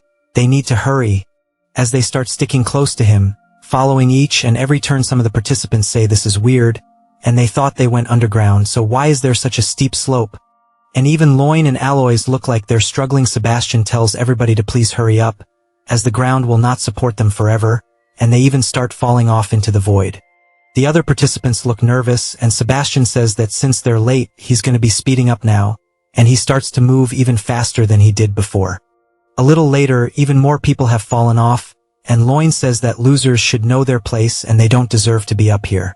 And we see him sweating, but then he spots Chris effortlessly glide past him, and he wonders how, since he's not even sweating, and Chris asks him if he's really out of breath, and he guesses he's all bark and no bite, saying as a direct air, he should be better than this, saying surely they fed him a bunch of good potions. Chris says that their stupidity only made their bodies suffer, and it's a waste to run earnestly in an illusion. In an illusionary space, no matter how hard he pushes himself, his stamina doesn't get drained at all, and just by twisting one spell, he can become invincible within this realm. Sebastian looks pleased, saying that he must be the young Master Christian. They finally get to where they're going, and everybody's panting, gassed out. Aloys asks why Chris is unscathed. He says this is why he should have trained his body more instead of riding his beast everywhere. We then hear a different voice welcoming everybody, as a crystal forms in front of them. It floats around the room, and she says that as they may all know, this is the sacred ground where the purest of pure dark energy bursts forth. Thus, they call it the sacred darkness. And she introduces herself as Rahu, the manager of the sacred ground, and she welcomes the young masters and young misses. She says what they will be doing today is obtaining the great pure darkness, like the third-rank demon king, the dark destroyer, the progenitor of the dark magic clan. A blue light then starts to form on the ground, weaving underneath every single one of them, and she says that there is not enough for all of them to share. All of the demon beasts inside will test their worthiness. Chris asks if all she's saying is that it's based on who arrives first, and she says it's very perceptive. Chris asks what if an unforeseen mishap occurs, making the competitors fight one another during the rite, and if they will be disqualified. She says that because each of them will be on a different path, they should not run into one another, but on the off chance they do, they should avoid conflict, as the more time they waste, the better it will serve the other competitors. She starts to count down, saying that they need to focus up and prioritize their own safety, and may fortune be with them. As the countdown is finally ending, they all start running off down their own paths. We see Sebastian and Rahu standing there, and Sebastian asks if she wants to bet some blood juice on who will win, but of course she vanishes and he can't believe that he got brushed off once more. We see Loin making his way forward down his tunnel. He spots a swarm of beasts ahead of him. They start preparing magic and leaping at him with fire in their mouths. And he starts to imbue his hand with aura as he smacks forward, hitting one in the throat and moving from wolf to wolf, getting rid of them on the spot. He says that at best they are lower rank second-tier magic creatures, and that these are nothing to him, an upper 2-star, though he's sure that Chris is having a very rough time right now. According to the rules, each path is supposed to have the same distance and trials. However, he bribed a mage so that only Chris' path will have stronger demon beasts, and that he's going to come across some stronger demon beasts by pure coincidence. Well, meet a tragic fate, since any death that occurs during this is overlooked. It's going to be as grave after a while. He finally comes across a door, and Loin says that this must be it, to the sacred ground, and he knew he'd be the first one here. Chris asks what took him so long. As he thought he was going to die of boredom from all the waiting, Loin asks how he got here so fast. And Chris says there wasn't much to it. Loin says that's not possible, as his path should have had much stronger monsters, and then he closes his mouth realizing what he was saying. Chris smiles, saying no wonder, he thought they were at a higher level than they should be. So it was all his doing. Loin asks who he is to throw allegations like this. Chris says that it's only going to be the two of them for a bit, asking if there's any need for formalities. Loin calls him an arrogant asshole, saying it's taboo for competitors to clash during the right, but he's going to crush him here and now as he swings forward. Chris easily dodges the attack and says that he's using magic combat arts. It's a combat technique that explodes magic power at close range or disables his opponents by snapping their joints. Chris continuously avoids each and every one of the attacks, to the point that he's getting annoyed, and Loin even calls him a slippery rat. Loin then spots Chris' hand, thinking that it's an opening, and charges forward, saying that he's to break him. Chris calls him a dumbass and he grabs his wrist instead, putting him into an arm hold. He tells him not to cry even if it hurts, and then all we hear is the sound of it snapping, and he lets out a very loud scream. We then see Aloys running down the hallway, asking if he's too late, only to see Loin and another competitor both laying on the floor. Aloys asks Chris if he did this, and Chris calls him slow as hell, asking if he's going to faint on his own now or if he needs to beat him until he does. Aloys says that he hasn't been sitting around doing nothing, and to come at him, of course he got folded like an omelette, and Chris says that was some real deja vu, and he's sure they'll find them if he just leaves them here. He explains that 5 years from now, the first great war against the Alliance will break out, and he needs to have the Dark Magic clan within his grasp before then, which is why he can't share even an ounce of the darkness with them. And since he's done cleaning up, it's time for him to take possession of the sacred darkness once and for all. The sacred darkness is the power that grants a fiend the possibility of becoming a true transcendent. The Duke, who is known to have absorbed 80 of it, is one of the strongest alive, even amongst the demon monarchs. The Dark Destroyer also absorbed more than 90 of the pure dark energy to become a demon king, meaning if he can make 100 of the dark energy his, he can exceed even the demon emperor himself. As he stands before it, he slowly stretches his hand out, until it starts pouring through all of his paths. It then jumps to some people saying that was unbelievable. Every other person than Chris was eliminated. This is a disaster, as the young master Loin is in serious condition. They start saying that he probably used a trick or a banned magic tool, and that they need to investigate thoroughly and punish him. Jupian says that won't be necessary, as that bastard won't be able to enter the sacred ground anyway. The fact that he hasn't left for 2 days must mean that, unless this is all time required to absorb the sacred darkness due to the quantity, he has already been crushed by the sacred darkness and died. Even the Duke had run into a limit of how much he could absorb, and that Chris is definitely dead, and there won't even be a corpse left behind. As she walks away, she closes the door and looks pissed, saying that even if he comes back alive, she'll kill him herself, because when her father died during his battle against the Alliance, only her and Loin were adopted by their uncle, Viscount Langham. That's why her footing within the clan is already unstable, and since Loin wasn't able to receive the sacred darkness either, no one will support him in becoming the successor, and that she will pay Chris back for this indignity. Even some of them start saying that the good for nothing still isn't out yet, and that he must already be dead, and it's punishment for being greedy without knowing his place. And they say that even the ghost over there is waiting for her master, but shall soon meet her master's ghost. It seems Mary puts a hole into one of the bags, pretty much giving them a warning, and she says that her heart flutters as she waits for her young master. But if they keep being noisy around her, she'll turn them into ghosts under her control. They run away saying they're sorry, and she returns back to being a cutie pie, telling Chris to return quickly, as a man who makes a maiden wait is not cool at all. It then jumps to Chris sweating hella, saying that this is an unending darkness that chokes the breath from his throat, and that he's only around the 70 mark, and that this is a lot more difficult than he expected, but he has to endure no matter what. The real test will begin around the 90 mark, and if he takes in too much and exceeds his limit, his core will shatter, and he will die here before the war even starts. He then realizes something, saying that's right, and that if only he had a dragon heart. The dragon has the largest container for their core, so even if it's just for a few minutes, he can imitate its heart. There might be something about it as he does his best to do so, even more energy is being absorbed and it slowly starts to shatter. He says this is his limit and needs to stop, and we hear Mefina asking him if he needs help. He then sees her appear in front of him in the subspace and she's a big girl, but he is just taken aback. He asks how a demon is in this space, and she says that the power of demons is to communicate within darkness, and this poses no difficulty to her, and that it is possible for her to help him in this instance without any conditions.